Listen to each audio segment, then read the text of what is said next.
அஸ்ஸலாமு அலைக்கும் வரஹ்மத்துல்லாஹி வபரகாத்துஹு. அன்பிற்குரிய சகோதர சகோதரிகளே, திருக்குர்ஆனில் இலக்கிய நயம் என்ற தொடர் உரையின் 4வது நாளில் நம்ம அமர்ந்திருக்கிறோம். நேற்றைய தினம் அரபு மொழியில் உள்ள இல்திஃபாத் என்கிற ஒரு வகையை, அதாவது படற்கையாக பேசிக்கொண்டு வந்து முன்னிலைக்கு மாறுவது, முன்னிலையாக பேசிக்கொண்டு வந்து தன்னிலைக்கு மாறுவது, இப்படியான ஒரு இலக்கியம் வந்து அரபு மொழியில் அதிகமாக இருக்கிறது. நம்ம தமிழில் ரொம்ப அரிதாக இருக்கிறது. அப்போ அதுக்கு உள்ள சில உதாரணங்களை, எடுத்துக்காட்டுகளை சொல்லி ஏன் அப்படி செய்கிறாங்க என்ற விவரத்தையும் நம்ம சொன்னோம். நேற்று ஒரு 3 வசனங்களை இதுக்கு ஆதாரமாக எடுத்து காட்டியிருக்கிறோம். மேலும் சில வசனங்களை பார்த்துட்டிங்கன்னு சொன்னால் இந்த இல்திஃபாத் என்றால் என்னங்கிறது உங்களுக்கு முழுமையாக புரிஞ்சிடும். அதற்கு முன்னாடி ஒரு விஷயத்தை நம்ம அறிந்து கொள்ளணும். அது அந்த இலக்கியம்டா என்ன? நிறைய பேருக்கு அதனுடைய தாத்பரியம் விளங்க மாட்டேங்குது. இலக்கியம்னு சொன்னால் ஒரு பொருள், சாப்பாடு இருக்குன்னு வைங்களேன், சாப்பாடை வந்து ஒரு அலுமினிய தட்டில் போட்டு அந்த சாப்பாடை கொடுத்தோன்னு வைங்களேன், அதுவும் அதே சாப்பாடு தான். அதே சாப்பாட்டை அழகாக பேக் பண்ணி அலங்கரித்து நல்லா கவர்ச்சி பண்ணி அதை எடுத்து கொடுத்தோன்னு அதுவும் அதே சாப்பாடு தான். ஆனால் இது வந்து ஈர்க்கும். இந்த கவர்ச்சியான பேக்கிங்கில் கொடுக்குறது வந்து ஈர்க்கும். அந்த காலத்தில் பொட்டணம் போட்டு கொடுப்பாங்க. இந்த பருப்பு இதெல்லாம் என்ன செய்வாங்க, சீனியெல்லாம் பேப்பரில் பொட்டணம் போட்டு கொடுப்பாங்க. அதே சீனி தான். இன்றைக்கி வந்து பேக்கிங் பாக்கெட் போடுறான், கலர்ஃபுல்லான பாக்கெட் போட்டு அது கவர் பண்ணி உள்ளே தூசி போகாமல், அழுக்கு போகாமல், வண்டு போகாமல் பாதுகாத்த நிலையில் அதை தரும் பொழுது அதை ஆர்வமாக வாங்குகிறாங்க. ரெண்டும் ஒன்று தான். ஸோ மூட்டையிலேருந்து பேக் பண்ணி வாங்கிட்டு போனாலும் ஒன்று தான். நம்ம சீனியை மட்டும் தான் சாப்பிட போகிறோம். அந்த கவர்ச்சியாக உள்ளதை தூக்கி எரிஞ்சிருவோம். பாக்கெட்டை கிழித்து அவன் தான் அழகுக்கு போட்டிருக்கான தவிர அது நம்ம யூஸ் பண்ண போகிறதில்ல. ஆனால் அப்படி கொடுத்தா தானே ஈர்க்குது. ஒரு மனிதன் வந்து ஒரு செய்தியை சொல்லும்போது அதை ஈர்க்கிற விதமாக கொடுக்கணும். எந்த ஒன்றை கொடுத்தாலும் சரி. ஸ்டார் ஹோட்டல்லாம் பரிமாறும்போது அது வைக்கிற விதம், சும்மா இப்போ கை துடைக்கிற துணியை கூட அழகாக மடித்து ஒரு டைப்பாக வச்சுருப்பாங்க. அதை பார்த்தாலும் ஒரு அழகாக இருக்கும். அந்த தட்டு அடுக்கிற விதம் ஒரு மாதிரியாக இருக்கும். வெள்ளரிக்காய் வெட்டி வச்சா கூட அதை ஒரு டிசைன் பண்ணி வச்சுருப்பாங்க. சும்மா வெள்ளரிக்காய் வெட்டி கூறு மாதிரி போட்டு சாப்பிடலாம். ஆனாலும் என்ன செய்கிறாங்க, அதை கொடுக்குற விதத்தில் வந்து கவர்ச்சியை ஏற்றுவாங்க. அந்த கவர்ச்சியினால் ஒரு மனசுக்கு நிறைவு வருமே தவிர பயன் அதிகம் கிடையாது. வெள்ளரிக்காய் அறுத்து குவிச்சு வச்சாலும் அதில் அழகாக அடுக்கி வச்சாலும் ஒரே பயன் தானே. அதே அவ்வளோதான் சாப்பிட போகிறோம். அதே ருச்சி தான். அதில் எந்த மாற்றம் வரப்போகிறதில்ல. அதே மாதிரி பொங்கல் செய்கிறாங்களா, பொங்கலை செஞ்சு அங்கே முந்திரி பருப்பு இப்போ அதெல்லாம் நட்டி வைப்பாங்க ஒரு அழகுக்காக வேண்டி. அதை பார்க்கும்போது என்ன செய்யும்னா அந்த பொங்கல் சாப்பிடணும் நமக்கு ஆர்வம் வரும். அப்போ அந்த மாதிரி தான் சும்மா சாதாரணமாக சொல்கிறதை விட ஒரு ஈர்க்கிற மாதிரி, மூளைக்கு வேலை கொடுக்குற மாதிரி, ஒரு கவர்ற மாதிரி ஒரு லேபிளை போட்டு செய்வதற்கு பேர் தான் இலக்கியம். இலக்கியம்னா என்னென்னு கேட்டால் டைரெக்டாக சொல்கிறதை விட கொஞ்சம் கவனத்தை ஈர்க்கிற மாதிரி, ஒரு ரசிக்கிற மாதிரி கொடுத்தா என்னவாக இருக்கும், ஒரு சிறப்பாக இருக்கும். உதாரணமாக வந்து இப்போ ஒரு பாட்டு கூட, முஸ்லீம் பாட்டு, அனிபாவுடைய பாட்டு உதாரணத்துக்கு சொன்னால் என்ன செய்வான்னா, பெண்கள் வந்து சூரியன் உதிக்கிறதுக்குள்ளே சுபுகு தொழுதுருவாங்க அப்படின்னு சொல்ல வேண்டியதுக்கு என்ன செய்வார்னு கேட்டால், கடல் குளித்து கதிரவன் தான் உதிக்கும் முன்னால் உடல் குளித்து ஒழு எடுத்து சுபுகு தொழுவான்னு சொல்லுவார் அவர். அது அந்த கதிரவன் இருக்கிற சூரியன் உதிக்குதுல, அது வந்து கடல்லேருந்து குளிச்சுட்டு வரதான். கடலில் தானே உதிக்குது. கடல் குளித்து கதிரவன் உதிக்கிறதுக்கு முன்னாடின்னு ஒரு வர்ணனை சும்மா சேர்க்குறாரு. அந்த வர்ணனை கழிச்சிட்டு பார்த்தா சூரியன் உதிக்கிறதுன்னு அர்த்தம். அவ்வளோதான். அந்த வர்ணனை கழிச்சிட்டு பார்த்தீங்கன்னா சூரியன் உதிக்கிறதுக்கு முன்னாடின்னு சொல்லிவிடலாம். சூரியன் உதிக்கிறதுக்கு முன்னாடின்னு சொன்னால் அதில் ஈர்ப்பு கம்மியாக இருக்கிறது. அதையே கொஞ்சம் மெழுகு பூசி ஒரு கவர்ச்சியை ஏற்படுத்தி கடல் குளித்து கதிரவன் தான் உதிக்கும் முன்னால் அப்படின்னு சொல்லும் பொழுது சூரியன் உதிக்கிறதுக்கு முன்னாடின்னு சொல்லிட்டு போயிடலாம். ஏன் அப்படி சொல்லலைன்னா ரெண்டும் ஒன்று தான். ஆனால் அப்படி சொன்னால் அதிக ஈர்ப்பு இருக்காது. இப்படி சொன்னால் அந்த வார்த்தையில் ஒரு நம்ம அந்த பேக்கிங்கை பார்த்து கவர்ச்சியை ஆசைப்படுறோம்ல, ஒரு கவர்ச்சியான முறையில் ஒரு பொருளை தரும் பொழுது நம்ம ஆசைப்படுறோம். அந்த மாதிரி இந்த கார்பெட்லாம் விரிச்சிருக்கிறோம், இந்த கார்பெட் இல்லாமையும் தொழுவலாம்ல, தொழுவலாம் தான். ஆனால் கார்பெட் எதுக்கு விரிக்கிறோன்னா பார்க்க நல்லா இருக்கும், ஒரு கவர்ச்சியாக இருக்கும் அப்படிங்கிற மாதிரி. இந்த கவர்ச்சி இனிமை என்பது வந்து எல்லா பொருளும் இருக்கிற மாதிரி மொழியிலையும் இருக்குது. அந்த மொழியில் சாதாரணமாக சொல்வதை விட ஒரு ஓமையாக சொன்னால், ஒரு பழமொழியாக சொன்னால், ஒரு சிந்தித்து அதை ரசிக்கிற மாதிரி ஒரு தோரணையில் கொடுத்தால் அது விரும்பத்தக்கதாக இருக்கும். அதுக்கு தான் அதுக்கு தான் அல்லாஹ் என்ன செய்கிறான்னு கேட்டால், அந்த மக்கள்கிட்ட இருந்த அந்த வழக்கத்தை அல்லாஹ் அங்கீகரிக்கிறான். இது மக்கள் தான், இந்த இலக்கியத்தில் மனிதன் தானே படைத்தான், அவன் பாஷையில் குர்ஆன் அருளப்படுது. அல்லாஹ் என்ன பார்க்குறான்டா, அவங்க எதையெல்லாம் ரசிக்கிறாங்களோ அதில் வந்து கழிக்க வேண்டியதை கழிச்சிட்றான். பொய், ஆபாசம் அதுகள்லாம் கழிச்சிட்டு சரியான விஷயங்களில் ரசிக்கிறதுக்கு தகுந்த விஷயங்களை வந்து நல்லா பயன்படுத்துகிறான். இந்த பார்வையில் பார்த்தா தான் என்ன செய்யும், அது நமக்கு விளங்கும். அதே மாதிரி வந்து இப்போ தென்றல் வீசுன்னு ஒரு தென்றல் வீசுரை பற்றி ஒரு கவிஞன் படிக்கிறான். எப்படி படிக்க, தென்றல் காட்டு வருது, அந்த தென்றல் காட்டு வருதுன்னு சொல்லிட்டு போயிடலாம்ல, தென்றல் வருதுன்னா விஷயம் முடிஞ்சு போச்சு. அவன் என்ன செய்கிறான்னு கேட்டால், நதியில் விளையாடுதான். அந்த தென்றல் வந்து நதியை கடந்து வரும்ல, ஆற்றுல நதியில் விளையாடிட்டு குளிச்சுட்டு குடியில் தலை சீவுதான். அங்கே குடிகள் இருக்கும்ல, தலை சீவிட்டு நடந்த இளம் தென்றலன்னு படிக்கிறான். அது இன்னும் தென்றல் என்ன முடிஞ்சு வச்சு கதை. தென்றல் காற்றுன்னு ஒரு வரியில் சொல்கிறதுக்கு வந்து அந்த தென்றல் காட்டுக்கு சில வர்ணனைலாம் சொல்லி அது என்னமோ ஆற்றுல குடிக்கிற மாதிரியும், குடிச்சிட்டு அந்த கொடிகள்லாம் தலையை சீவுற மாதிரியும், ஒரு பெண்ணு மாதிரியும் கற்பனை பண்ணி படிக்கிறான்ல. இதில் மொத்தத்தில் கழிச்சா என்ன, தென்றல் காட்டு தான் அர்த்தம். அது கழிச்சிட்டு பார்த்தீங்கன்னா கருத்துக்குள்ளே தான் நிற்கும். அந்த கருத்தை சொல்வதற்கு உள்ள பேக்கிங் தான் இதெல்லாம். அந்த கருத்தை சொல்வதற்கு கவர்ச்சிகரமான பேக்கிங் பண்ணி சொல்கிறாங்கல்ல, அதான் கவிஞர்களுடைய வேலை. அந்த கவிஞர்கள் வந்து சும்மா பொய்யும் கற்பனையும், பொம்பளையை வர்ணிக்கிறது, மதுபானத்தை வர்ணிக்கிறது, இப்படியெல்லாம் செய்வாங்க. அதுகளை நம்ம கழிச்சிருது. அது வந்து கெட்டதை வந்து நல்லது மாதிரி காட்டக்கூடிய அனைத்தையும் ஒழிச்சிட்டு நல்லதே கவர்ச்சியாக கொடுக்கலாம்ல. பிரியாணி கவர்ச்சியாக கொடுக்க, பன்றி அரிசி கொடுக்க முடியாதுல்ல, அது மாதிரி தான். சாராயத்தை கவர்ச்சியாக கொடுக்குற வேலை இஸ்லாம் செய்யாது. ஆனால் பிரியாணியை கவர்ச்சியாக கொடுக்கலாம்ல, ஹலாலான ஒன்று தானே. அந்த மாதிரி தான் இஸ்லாம் என்ன செய்யுதுன்னா அந்த இலக்கியத்திலேயே இடத்த வச்சுருக்கு. அவங்க சொன்ன அனைத்தையும் ஏற்றுக்கொள்ளவே இல்லை. ஆனால் எது வந்து அனுமதிக்கப்பட்டதாகவும் மனிதனுக்கு நன்மை தரக்கூடியதாகவும் இருக்கிறதோ அதை வந்து ஒரு ஈர்க்கும் வகையில் கொடுக்கறது அப்படிங்கிறது தான் இதனுடைய அடிப்படை. அதனால தான் இந்த இல்திஃபாத் அந்த வகையில் வருது. அந்த இல்திஃபாத்துடைய இன்னொரு வகை பாருங்கள். எதுக்கு இது எதுக்கு தேவையில்லாமல் இப்படி எல்லாம் சொல்கிறேன்னு நினைப்பீங்க. அது தேவையில்லாமலாம் சொல்லலை. இது ஒரு ஈர்ப்பாக இருக்கும். அந்த இன்னும் சொல்லப்போனால் அரபியர்களுக்கு ரொம்ப ஈர்ப்பாக இருக்கும். அவங்க இந்த மாதிரி இதில் பழகணும். இந்த மாதிரி இல்திஃபாத் அடிப்படையிலான வாசகங்கள் வந்து தமிழில் அதிகமாக பயன்படுத்துறதுல கம்மியாக நம்மள்கிட்ட இருக்கிறது. மேடையில் பேசிக்கிட்டு இருப்பான், பேசிக்கிட்டு இருக்கும்போது என்ன செய்வான், அவருக்கு வந்து ஒரு தலைவரை சொல்லி இந்த ஆட்சியில் இருக்கும்போது என்ன அநியாயம் பண்ணினார்கள் அப்படின்னு சொல்லிட்டு வந்து நேரடியாக பேரை சொல்லி கூப்பிடுவான். அவங்க பேரை சொல்லி கூப்பிடுவோம், கருணாநிதியே அப்படிமா. கருணாநிதி அப்படி செஞ்சார் இப்படி செஞ்சான்னு பேசிட்டு வர்றவன் திடீர்னு கருணாநிதி உன்னை எச்சரிக்கணும்னு முன்னிலைக்கு மாறுவான். பலர்க்கையை பேசிட்டு வந்தோம். இப்படி இருக்குதுக்கிறது பேச்சில் இருக்குது. தமிழில் கம்மியாக இருக்குது, அதிகமாக அது இல்லை. ஆனால் அரபில் அதிகமாக இருக்குது. குர்ஆனில் அந்த இருக்கிற அடிப்படையில் பயன்படுத்தியிருக்குன்னு வச்சுக்கிறோங்களேன். இப்போ அந்த மாதிரி சில உதாரணங்களை பார்த்து அடுத்தடுத்து வாங்கி நிறைய சொல்ல வேண்டிய விஷயங்கள் இருக்குது. இது பல மாதங்களுக்கு உள்ள கண்டென்ட் இருக்கிறது. ஆனால் எல்லாத்தையும் சொல்லிகிட்டு இருக்க முடியாது. ஒன்றையும் ஒரு சாம்பிள் சொல்லி நம்ம என்ன செய்யணும், கொண்டு போகணும். அதில் ஒரு விஷயம் என்னென்னு கேட்டால், 3வது சூறாவில் 9வது வசனம், ரப்பனா எங்கள் இறைவா. இதில் எங்கே இல்திஃபாத்துக்கு நீங்கள் முதல் கவனிச்சிருங்க, அர்த்தம் செஞ்சவனை அப்புறம் சொல்லுவோம். ரப்பனா எங்கள் இறைவா, இன்னக்க ஜாமிஉன் நாஸில் யௌமின் லா ரைப ஃபீஹி, சந்தேகமில்லாத ஒரு நாளில் மக்களை எல்லாம் நீ திரட்டுபவனாக இருக்கிறாய். அல்லாஹ்வை நோக்கி துவா செய்கிற ஒரு துவா இது. நம்மளுக்கு அல்லாஹ் கற்றுத்தர்றான். எப்படி கற்றுத்தரான்டா, ரப்பனா எங்கள் இறைவா, இன்னக்க ஜாமிஉன் நாஸி, நீ மக்களை திரட்டுபவனாக இருக்கிறாய், யௌமின் லா ரைப ஃபீஹி, சந்தேகமில்லாத ஒரு நாளில், சந்தேகம் கிடையாது அந்த நாளில், அந்த நாளில் திரட்டுபவனாக இருக்கிறாய். இன்னல்லாஹ லா யுஹ்லிஃபுல் மியாத், அல்லாஹ் வந்து வாக்குறுதி மீற மாட்டான். அல்லாண்டு வரணுமா, நீண்டு வரணுமா? இங்கே எப்படி வரணும், அல்லாஹ் வந்து மக்களெல்லாம் ஒன்று திரட்டுவான் அப்படின்னு நீ மக்களெல்லாம் ஒன்று திரட்டுவான்னு சொல்லிட்டோம்னு சொன்னால் நீ வாக்கு மீற மாட்டேன்னு தானே சொல்லணும். எப்படி ஆரம்பிக்குதுன்னு கேட்டால், இன்னக்க நீ வந்து மக்களை ஒன்று திரட்ட போகிறாய் அப்படின்னு சொல்லிவிட்டு நீ வந்து வாக்கு மீற மாட்டாயின்னு தான் அதை முடிக்கணும். அந்த சென்டென்ஸை எப்படி எல்லாம் முடிக்கிறான்னு கேட்டால், அல்லாஹ்னு படற்கையாக்குறான். நீ வந்து மக்களை ஒன்று திரட்டுவாய், அல்லாஹ் வந்து வாக்கு மீற மாட்டான்னா வேறு ட்ராக் மாறுதில்லை. இப்போ நீண்டு சொன்னது அந்த அல்லாஹ் தான், அல்லான்னு சொன்னது அல்லாஹ் தான் குறிக்குது. அல்லாஹ் என்று சொல்வதும் அல்லாஹ் தான் குறிக்கிறது. நீண்டு பேசுகிற மாதிரி யாரை நோக்கி பேசுகிறோம், அல்லாஹ் நோக்கி தான் பேசுகிறோம். ஒரு ஆளை தான் அந்த வசனம் சொல்கிறது. ஆரம்பிக்கும் போது நீ என்று ஆரம்பிக்கிறது. அதுக்கப்புறம் அல்லாஹ் வந்து வாக்கு மீற மாட்டான்னு என்ன செய்கிறது அல்லாட்ட பேசும்போது நீ வாக்கு மீற மாட்டான்னு நம்ம சொல்லணும். அல்லாட்ட நம்ம பேசணும், யா அல்லாஹ் நீ வந்து மக்களெல்லாம் ஒன்று திரட்டுவாய், என்ன அல்லாங்கிற வாக்கு மீற மாட்டான் அப்படின்னு அல்லாட்ட நம்ம சொல்கிறோம். அல்லாட்ட தான் பேசுகிறோம். நீ வாக்கு மீற மாட்டான்னு சொல்லாமல் நான் அல்லாஹ் வாக்கு மீற மாட்டான்னு சொல்கிற மாதிரி இந்த வசனம் இருக்குது. இதனுடைய தன்மையை பார்த்தீங்கன்னா இது இப்படி வந்திருக்கக்கூடாது, நீண்டு தானே வரணும். நீ மக்களை ஒன்று திரட்டுவாய், நீ வாக்கு மீற மாட்டாய், அது அழகாக பொருந்தது, ரெண்டுமே முன்னிலையாக இருக்குது. நீ மக்களை ஒன்று திரட்டுவாய், அல்லாஹ் வந்து வாக்கு மீற மாட்டான் அப்படின்னு சொல்லி வேற ஆளை பற்றி பேசுகிற மாதிரி தோரணையில் இருக்குது. ஆனால் இதை சிந்திச்சு பார்த்தீங்கன்னா இதில் ஒரு ரசனை இருக்குது, இதில் ஒரு இலக்கிய சுவை இருக்கிறது. அந்த சுவையை வந்து எல்லாம் ரசிப்பாங்க.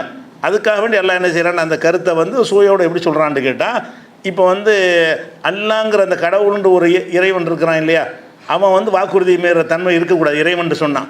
அப்போ நீ இறைவனாக இருக்கிறதுனால நீ வாக்குறுதி மீற மாட்டாய் அப்படின்னு சொல்வதாக. ஒரு முதல்வர்கிட்ட நீ கோரிக்கை வைக்கிறீங்க, முதல்வரே நீங்கள் தான் எங்களுக்கு கோரிக்கை நிறைவேற்றணும், இது முதல்வரின் கடமையுமாங்க. உங்களுக்கு கடமைன்னு சொல்ல மாட்டாங்க. முதல்வரே எங்களுக்கு உதவி செய்யுங்க, இது முதல்வரின் கடமைன்னு நம்ம பேசுகிறோம். இதுக்கு என்ன அர்த்தம்? முதல்வரேன்னு கூப்பிடும்போது முன்னிலை, இது முதல்வரின் கடமை அல்லது ஸ்டாலினின் கடமைன்னு நம்ம சொல்கிறோம். இது வந்து படற்கை. அவன் உங்கள் கடமைன்னு சொல்வதில்லை. ஏன்னு கேட்டால் முதல்வராக இருக்கிறதுனால இங்கே செஞ்சு தான் ஆகணும் அப்படிங்கிறத உணர்த்தும் விதமாக, முதல்வராக இருக்கிறனால நீங்கள் செய்வீங்க கண்டிப்பாக அப்படிங்கிற கருத்தையும் உள்ளடக்கிற விதமாக இருக்கிறதுனால அந்த ட்ராக்கை மாற்றி பேசுது. எப்படி நீங்கள் தான் எங்களுக்கு உதவி செய்யணும், முதல்வரை தவிர யார் உதவி செய்வா அப்படிங்கிறோம். நீங்கள் தான் உதவி செய்யணும், உங்களை தவிர யார் உதவி செய்வான்னு பேசலாம். அப்படி பேசாமல் இப்படியும் பேசுகிறோமா இல்லையா? முதல்வரை நீங்கள் தான் உதவி செய்ய வேண்டும், முதல்வரை தவிர யார் உதவி செய்வா அப்படின்னு சொல்லும்போது நீங்கள்னு ஆரம்பிக்கிறோம், முதல்வரை தவிரன்னு படற்கைக்கு மாறுறோம். முதல்வர்னு சொல்லாமல் பேரை சொல்லுங்களேன், ஸ்டாலினை தவிர கருணாநிதி தவிர யார் தான் உதவ முடியும் அப்படின்னு சொன்னோம்னு சொன்னால், அப்போ நீங்கள்னு ஆரம்பித்து அப்படி தானே போகணும். ஏன் மாறுறீங்கன்னு கேட்டால் எதுக்கு மாறுறோம்? அவரை முதல்வர்ன்ற யாவப்படுத்தணும். உதவி கேட்டுவிட்டு முதல்வர்னால் செய்யத்தானே செய்யணும், முதல்வருக்கு அந்த அதிகாரம் இருக்குல்ல, முதல்வருக்கு அந்த பவர் இருக்குல்ல, முதல்வர் செய்யத்தானே செய்வார் அப்படின்னு அந்த பொறுப்பையும் சேர்த்து சொல்லும் பொழுது தான் அதில் ஒரு அழுத்தம் கிடைக்கிது. அந்த மாதிரி தான் எல்லாம் என்ன செய்கிறான்னு கேட்டால், நீ மக்களை ஒன்று திரட்டுவாயின்னு ஆரம்பிக்க துவா செய்ய சொல்கிறான். இறைவா நீ மக்களை ஒன்று திரட்டுவாய், அல்லாங்கிற வாக்கு மீற மாட்டான்ல, ஒன்று திரட்டி என்னமோ தருவதாக சொல்லியிருக்கிறாய், அதில் அடங்கியிருக்கிறது. ஒன்று திரட்டவனாக இருக்கிறாய், சொர்க்கம் தருவதாக சொல்லியிருக்கிறாய், வந்து அது சொர்க்கத்தில் என்னென்னவோ வசதிகள் எல்லாம் செய்து தருவதாக எங்களுக்கு சொல்லி இருக்கிறாய் அப்படின்னு சொல்லிவிட்டு அல்ல வாக்கு மீற மாட்டான்ல அப்படின்னு சொல்வதன் மூலமாக நீ இறைவனாக இருக்கிற காரணத்தினால் வேறு சொல்கிற வாக்குறுதி மாதிரி இது கிடையாது அப்படின்னு சொல்வதாக இருந்தால், அந்த இடத்துல நீ வாக்கு மீற மாட்டான்னு சொல்கிறதை விட்டுட்டு அல்லாங்கிற வாக்கு மீற மாட்டான், அல்லாஹ்ங்கிற வாக்கு மீற அல்லாஹ் இருக்க முடியாது, வாக்கு மீற ஒருத்தன் வந்து இறைவனாக இருக்க முடியாது. அப்போ இறைவன் வாக்கு மீற மாட்டான்ங்கிறத அதை சொல்லி இறைவனாக நீ இருக்கிற காரணத்தினால் நீ வாக்கு மீற மாட்டாய் அப்படிங்கிற அர்த்தத்தை சொல்வதாக இருந்தால், அந்த இடத்தில் படற்கையாக சொல்வது தான் ஒரு ரசனையாக இருக்கும். நேரடியாக சொன்னாலும் அது தப்பு ஒன்றும் கிடையாது, இலக்கு அப்படி சொன்ன வாசகம் இருக்கிறது. அதை ஒரு ருசி ஏற்றி ஒரு சுவையை கூட்டி சொல்வதாக மதிப்பு கூட்டுங்கிறாங்க. இந்த காலத்தில் மதிப்பு கூட்டி விற்கிறது, புளியங்கொட்டையை கூட மதிப்பு கூட்டி பாக்கெட் அடித்து விற்றா காசு அதிகமாக லாபத்துக்கு போகணும். சாதாரண ஒரு பொருளை கூட அந்த மதிப்பு கூட்டுதல் தான் இது. இந்த இலக்கியம் என்பது என்னது? அந்த சொற்களுடைய மதிப்பை கூட்டி சொல்வதற்கு தான் இந்த டெக்னிக்கை வந்து அந்த எல்லா மொழியிலையும் கையாளுறாங்க. எல்லாம் அந்த மொழி மனிதன் பேசல நல்லா குரானை இறக்கியிருக்கிறான், எல்லாம் கையாண்டுருக்கிறான். அப்போ இதை பார்க்குறோம். அது வந்து அப்போ நீங்கள் தான் உதவணும்னு சொல்கிறது சொல்லிவிட்டு இது முதல்வரின் கடமை இல்லையான்னு கேட்குறோம் இல்லையா? அதே மாதிரி ஸ்டைலில் தான் இது அமைஞ்சிருக்குன்னு ஒருத்தர் சிந்திச்சு பார்த்தான்னு சொன்னால் என்ன அழகாக சொல்லியிருக்கிறான். நீ தான் வந்து மக்கள்லாம் ஒன்று திரட்டுவாய், அல்லாங்கிற வாக்குறுதி மீற மாட்டேன்னு டக்குன்னு மாறுவதன் மூலமாக ஒரு கூடுதலான ஒரு கருத்து உள்ளடங்கி இருக்கிறது.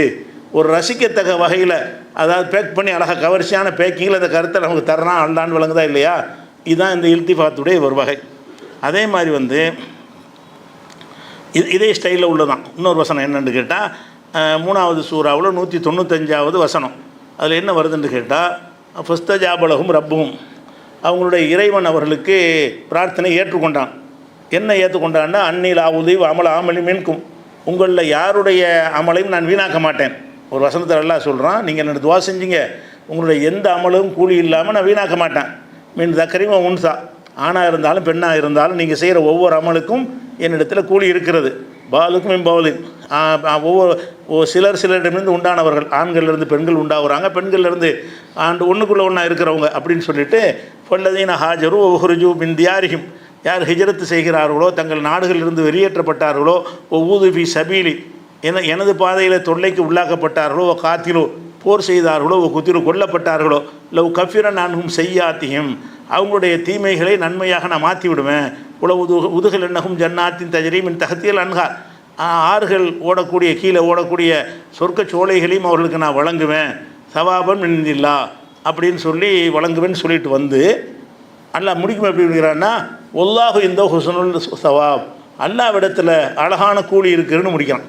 என்னிடத்தில் தானே வரணும், நான் வந்து இதை செய்வேன், நான் இதை செய்வேன்னு சொல்லிட்டு வந்து திடீர்னு எப்படி முடிக்குமா எப்படி செய்கிறான், என்னிடத்தில் இன்னும் அழகான கூலி இருக்கிறது அப்படின்னு சொல்கிறதுக்கு பதிலாக அல்லாஹ்விடத்தில் அழகான கூலி இருக்குதுன்னு முடிக்கிறான். பேசிட்டு வந்த ஆரம்பம் எப்படி இருக்குது, நான் உங்களுடைய தவறுகள்லாம் மன்னிச்சிருவேன், உங்களுக்கு தீமையெல்லாம் நன்மையாக்கி தருவேன், நான் உங்களுக்கு சொர்க்க சொல்லையை தருவேன், உங்களுடைய எல்லா தவறுகளையும் மன்னித்து ஏற்றுக்கொள்வேன் அப்படின்னு சொல்லி நான் செய்வேன்னு சொல்லிட்டு இறுதியாக முடிக்கல என்ன வருதுன்னு கேட்டால் அல்லாஹ்விடத்தில் அழகான கூலி இருக்குது அப்படின்னு அல்லாஹ்விடத்தில்னு சொல்லி முடிக்கப்படுது. இதை பார்த்தீங்கன்னா ட்ராக் மாறுறதுனால தெரியுது.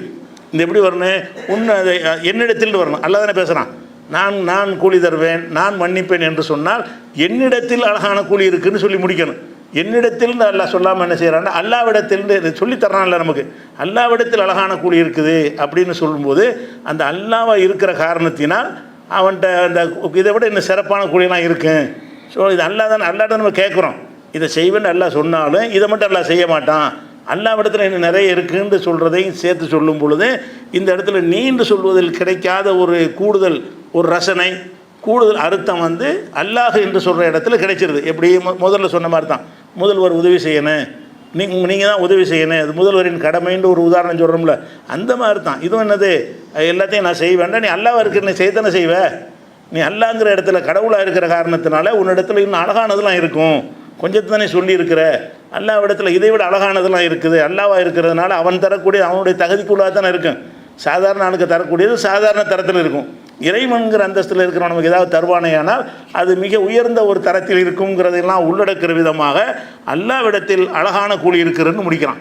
என்னிடத்தில்னு சொல்லாமல் அதை நான் மன்னிப்பேன், நான் கூலி தருவேன்ட்டு சொல்லிக்கிட்டே வந்து அல்லாஹ்விடத்தில் இன்னும் அழகான கூலி இருக்குதுன்னு சொல்லும்போது அல்லாஹ் இருக்கிற காரணத்தினால் நீ யாரை எவரை நினச்சிக்கிறா, நான் வந்து அல்லாஹ்னால என்கிட்ட எல்லாமே இருக்கும், எல்லாமே சிறப்பாக இருக்கும் அப்படின்னு சொல்வதற்கு அல்லாஹ்ங்கிற தன்மைக்கு அந்த ஒரு தகுதி இருக்கிறது அப்படின்னு யாவப்படுத்துகிற விதமாக அல்லாஹ் என்ன செய்கிறான்னு கேட்டால் இந்த இடத்துல ஒரு ட்ராக்கை மாற்றிக்கிட்டு அதை சொல்கிறான். இதே மாதிரி தான் அப்படி. அதே மாதிரி வந்து இப்போ ஆயிஷா நாயின் மீது அவதூறு சொன்னாங்க, ரசூலுல்லாஹ்வுடைய காலத்தில் அவங்க மனைவி அவதூறு சொன்னாங்க, அதை கண்டித்து எல்லா பல வசனங்களில் பேசுகிறான். அப்படி பேசுகிற ஒரு வசனம் 24 அத்தியாயத்தில் 12வது வசனம். அதில் என்ன செய்கிறான்டா அல்லாஹ் வந்து ஒரு அடுத்தடுத்த ட்ராக் மாறுறான். எப்படி மாறுறான்னா, லவ்லா இது சமயத்துமுகு இதனை நீங்கள் செவியுற்ற போது, எதை அவதூற ஆயிஷா நாயகி தவறாக நடந்தாங்கன்னு அவதூற பரப்புனாங்கல்ல, அதை பற்றி அல்லாஹ் என்ன செய்கிறான்னு கேட்டால் ஆயிஷா மேலே எந்த தவறும் இல்லைன்னு அந்த களங்கத்தை துடைத்து விட்டு மக்களுக்கு ஒரு அறிவுரை சொல்கிறான். எப்படி, லவ்லா இது சமயத்துமுகு இதனை நீங்கள் செவியுற்ற போது, இதனை அவதூறை செவியுற்ற பொழுது லன்னல் மூமினூன உல் மூமினாத்து பி அம்புசியும் ஹைரா மூமினான ஆண்களும் மூமினான பெண்களும் உங்கள் விஷயத்தில் நல்லெண்ணம் வச்சுருக்க மாட்டீங்களா, நல்லெண்ணம் வைத்திருக்க மாட்டார்களா அப்படின்னு நல்லா சொல்கிறான். இந்த இடத்துல வந்து நீங்கள் இதை செவியுற்ற போது நீங்கள் நல்லெண்ணம் வைக்க மாட்டீர்கள் அப்படி தானே சொல்லணும். நீங்கள் இந்த அவதூறை கேள்விப்பட்ட பொழுது நீங்கள் நல்லெண்ணம் வைக்க மாட்டீர்களா அப்படின்னு சொல்கிறதுக்கு பதிலாக மூமின்கள் நல்லெண்ணம் வச்சுருக்க வேண்டாமா அப்படிங்கிறான்ல. நீங்கள் இதை செவியுற்ற பொழுது மூமினான ஆண்களும் மூமினான பெண்களும் நல்லெண்ணம் வச்சுருக்கணுமே அப்படின்னு சொல்வதன் மூலமாக ஒரு மூமின் என்பவன்ட்டு அது இருக்கக்கூடாதுங்கிற சொல்கிறதுக்காக வேண்டி நீங்கள் இதை கேட்ட பொழுது நீங்கள் நல்லெண்ணம் வைத்திருக்கக்கூடாதான்னு சொன்னால் சாதாரண அர்த்தத்தில் வருது. அது எல்லாருமே அதை நல்லெண்ணம் வச்சுருக்கிறவங்கள இருக்க மாட்டாங்க, முனாஃபிக்கு இருந்தான். அதில் அந்த அவதூறு சொன்னதில் வந்து முனாஃபிக்குகள் இருந்தாங்க. அப்போ நீங்கள் இதை கேள்வியுற்ற பொழுது நீங்கள் நல்லெண்ணம் வைத்திருக்கக்கூடாதான்னு கேட்டால் நல்லெண்ணம் வைக்காதவனு இருந்தான், அதில் அவன் எப்படி வைப்பான்? அப்போ யாருக்கு தான் அந்த அறிவுரை சொல்ல வேண்டியிருக்கு? மூமின்களுக்கு தான். அதுக்கு எல்லாம் என்ன செய்கிறான்னு கேட்டால் படற்கையை மாற்றுறான். நீங்கள் இதை செவியுற்ற பொழுது மூமினான ஆண்களும் பெண்களும் நல்லெண்ணம் வைத்திருக்க வேண்டாமா அப்படின்னு சொன்னால் படற்கையை மாறுது. நீங்கள் நல்லெண்ணம் வைத்திருக்க வேண்டாமா என்று சொல்கிறதுக்கு பதிலாக அவர்கள் நல்லெண்ணம் வைத்திருக்க வேண்டாமான்னு வருது. அதில் அதில் ஒரு சிவத்து தன்மை எல்லாம் சொல்கிறோம். மூமினான ஆண்களும் மூமினான பெண்களும்னு போடுவதன் மூலமாக ஒரு மூமின் இதெல்லாம் வரக்கூடாது. நீ மூமினாக இருக்கிற காரணத்தினால், நீ மூமினாக இல்லாட்டி இன்னொன்று சொல்லி தொலைச்சிட்டு போ, நீ மூமினாக இருக்கிற காரணத்தினால் எப்படி அவதூறு சொல்லலாம்? அப்போ மூமின்கிற அந்த தன்மைக்கு இந்த அவதூறு வந்து பொருத்தமற்றதுன்னு காட்டுவதற்கு அல்ல என்ன செய்கிறான்னு கேட்டால், நீங்கள் இதை கேட்ட பொழுது நீங்கள் அலட்சியம் பண்ண வேண்டாமா அப்படி கேட்காம மூமின்கள் அலட்சியம் பண்ணணுமா இல்லையா அப்படி கேட்குறது. இது அவதூறை கேள்விப்பட்ட உடனே மூமின்கள் அலட்சியம் பண்ணணுமா இல்லையா? ஆனால் ட்ராக்கு மாற்றி நம்மளும் பேசுகிறோம். இப்படி கேள்விப்படும் போது மூமின்கள் நல்லபடியாக முடிவெடுக்க வேண்டியதானு கேட்டால் என்ன அர்த்தம்? இது வந்து மூமின் செய்கிற வேலையை நீ செய்யலை, ஒரு மூமினாக இருந்தால் உன்னால் அவதூறு சொல்ல முடியாது அப்படிங்கிற கருத்தை விளக்குவதற்காக வேண்டி நீங்கள் ஆரம்பித்து என்ன செய்கிறோம், அவர்கள்னு மாறணும். மூமின்கள் நல்லெண்ணம் வைக்கக்கூடாதாங்கிறது படற்கை. நீங்கள் நல்ல கேள்விப்பட்ட போது முன்னிலை. அப்போ முன்னிலையில் வந்து நீங்கள் இந்த அவதூறை செவியுற்ற பொழுது மூமின்கள் நல்லெண்ணம் வைத்திருக்க வேண்டாமா? இந்த வாசகத்தை சொல்வதன் மூலமாக அல்ல என்ன சொல்கிறான்னு கேட்டால், இந்த மூமின்கிற அந்த தன்மைக்கு இது ஏற்ற செயல் இல்லை. நீங்கள் நல்லெண்ணம் வைக்க வேண்டாமாண்டு அதில் எந்த தன்மையும் கிடையாது. இதை கேட்ட பொழுது நீங்கள் நல்லெண்ணம் வைக்க வேண்டாமான்னு கேட்டால் அதில் ஈமான சொல்லி அந்த மார்க் அடிப்படையில் இப்படி நடக்கணுங்கிற எந்த ஒரு கருத்தை அடங்கலை. நீங்கள் இதை கேட்ட பொழுது நீங்கள் நல்லெண்ணம் வைக்க வேண்டியதானண்டா அது பொதுவான அறிவுரையாக போயிடுது. அப்படி சொல்லாமல் நீங்கள் இதை கேட்ட பொழுது மூமின்கள் நல்லெண்ணம் வைத்திருக்க வேண்டாமா அப்படின்னு ட்ராக்கை மாற்றினோம்னு சொன்னால் அதில் ஏன் அவதூறை நம்பக்கூடாதுங்கிறது கருத்து அடங்கியிருக்குல்ல. இல்திஃபாத்துங்கிற ட்ராக்கை மாற்றினதுனால எதுக்காக வேண்டி அவதூறு சொல்ல வேணாங்கிறான்ல. மூமின் அப்படி சொல்லக்கூடாது. நீங்கள்லாம் மூமினானவர்கள் நல்லெண்ணம் வைக்கணும். அப்போ ஈமான் உள்ளவர்களாக இருக்கிறதுனால அவர்கள் நல்லெண்ணம் வைக்கணும்னு சொல்வதாக இருந்தால் அந்த இடத்துல நீங்கள் பொருந்தாது. நீங்கள் இதை செவியுற்ற பொழுது காதில் கேட்டீங்க அவதூறை, அப்போ நீங்கள் நல்லெண்ணம் வைத்திருக்க வேண்டாமான்னா அதில் எந்த ஒரு அறிவுரையும் அதில் இல்லை. இது மார்க்கத்தை சொல்லி ஒரு அறிவுரை இல்லை. பொதுவாக அவதூறு சொல்ல வேண்டாங்கிற அறிவுரை இருக்குது. இந்த மாதிரி சொல்லுமா என்ன வருதுன்னு கேட்டால், ஈமான சொல்லி இதை கேள்விப்பட்ட பொழுது மூமினான ஆண்கள் நல்லெண்ணம் வச்சுருக்கணுமா இல்லையா, மூமினான பெண்கள் நல்லெண்ணம் வச்சுருக்கணுமா இல்லையான்னு சொல்லும் பொழுது அந்த ஈமானையே ஒரு கருவியாக பயன்படுத்தி ஈமான் இருக்கிற ஒருத்தனுடைய வாயில் அவதூறுலாம் வராது, கேள்விப்பட்டால் நீ பரப்ப மாட்ட, அதை அலட்சியப்படுத்திடுவாய், அதெல்லாம் அடங்குற விதமாக எல்லாம் என்ன செய்கிறான்னு கேட்டால், மூமின்கள் நல்லெண்ணம் வைத்து இது ஒரு அவதூறு என்று சொல்லியிருக்க வேண்டாமா அப்படின்னு சொல்வதன் மூலமாக ஈமான் உள்ளவர்கள், இறை நம்பிக்கை உள்ளவர்கள் இதை செய்ய மாட்டார்கள் அப்படிங்கிற ஒரு ஆழமான அர்த்தம் இருக்கா இல்லையா? அது நேரடியாக நீங்கள் கேள்விப்பட்ட பொழுது நீங்கள் நல்லெண்ணம் வைக்கக்கூடாதா என்று சொல்வதை விட இதை கேள்விப்பட்ட பொழுது மூமின்கள் நல்லெண்ணம் வைத்திருக்க வேண்டாமான்னு சொல்வதில் வந்து ஆழமான அர்த்தம் இருக்கா இல்லையா? இது வந்து ரசனையோடு பார்க்குறவங்கள தெரியும். கண்ணை விஞ்சவனுக்கு தெரியாது, என்னத்தான் பேக்கிங் பண்ணி கொடுத்தாலும் வாயில் திங்கிறப்படி தான் அவனுக்கு தெரியும். கண்ணை விஞ்சவனுக்கு என்ன செய்யாது, இந்த கவர்ச்சி இந்த அழகெல்லாம் தெரியாது. அப்போ அந்த மாதிரி அடிப்படையில் வந்து ஒரு அழகான ஒரு கவர்ச்சியான முறையில் எல்லாம் பேக் பண்ணி தர்றான்னா என்ன செய்யணும், அதை ரசிச்சுட்டு நம்ம சாப்பிட்றது அவதூறு சொல்லக்கூடாது மட்டும்தான் இல்லை. மெசேஜ் என்னது, அவதூறு நம்பாதங்கிறது தான் மெசேஜ். அது அவதூறு சொல்லாத என்பதை வந்து எவ்வளோ அழகாக பேக் பண்ணி எவ்வளோ கவர்ச்சியான முறையில் எல்லாம் என்ன செய்யணும் அந்த வார்த்தைகளை போட்டு நமக்கு தருகிறான். இது மாதிரி உள்ள விஷயமாக இருக்கிறது. அதே மாதிரி வந்து குர்ஆனில் பல வசனங்களில் வரும். எப்படி வரும்னு கேட்டால், அல்லாஹ் வந்து வானத்திலிருந்து மழை இறக்குறான் அப்படின்னு சொல்லக்கூடிய வசனம் நிறைய இருக்குது. வானத்திலிருந்து அல்லாஹ் மழையை இறக்குறான், நாம் அந்த மழையின் மூலமாக பயிர்களை முளைக்க செய்கிறோன்னு அடுத்து வந்துடும். வானத்திலிருந்து அல்லாஹ் மழையை இறக்கிறான், அல்லாஹ் பயிர்களை முளைக்க செய்கிறான்னு தானே சொல்லணும். அல்லாஹ் என்பது படற்கை, நாம் என்று சொன்னால் தன்னிலை, நம்மளை பற்றி பேசுகிறது.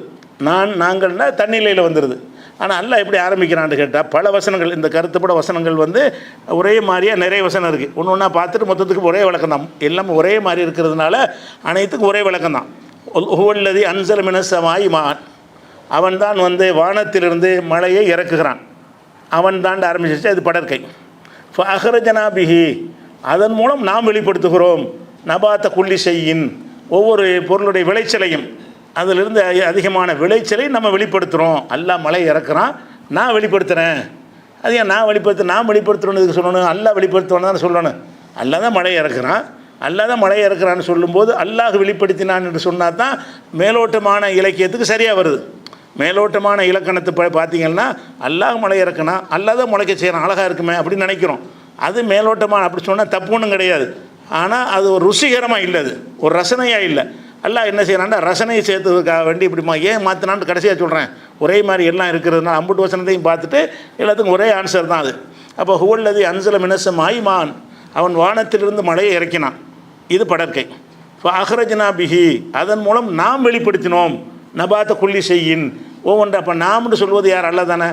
அப்படின்னா நாம் எதுக்கு சொல்லணும், அவன் தானே மழை இறக்குறான், அவன் வெளிப்படுத்தினான். ஃபஅஹ்ரஜான்னு சொல்லணும், அவன் வெளிப்படுத்தினான் என்று சாதாரண நடையில் சொல்வதாக இருந்தால், இலக்கியத்தை கழிச்சிட்டு சொல்வதாக இருந்தால், அல்லாஹ் வந்து மழை இறக்குறான், அல்லாஹ் வந்து முளைக்க செய்கிறான். இதில் எப்படி இருக்குது? அல்லாஹ் மழையை இறக்கிறான், நான் முளைக்க செய்கிறோன்னு மாறுது. ரெண்டு அல்லாஹ் தான். நாம்னு சொல்லுவது அவன் தான், அல்லாஹ் இறக்குனான்னு சொல்லுவது அவன் தான். ரெண்டுக்கு வித்தியாசமாக இருக்கா? இது எங்கே இருக்குதுன்னு கேட்டால், இது 6:99 வசனத்தில் இருக்குது.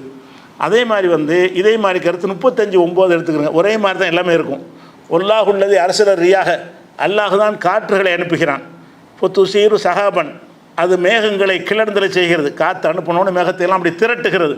திரட்டினவுடனே சுக்குனாக இலா பலதின் மையத்தின், செத்துப்போன ஊர்களுக்கு அதை மழையாக நாம் பொழிவிக்கிறோம்.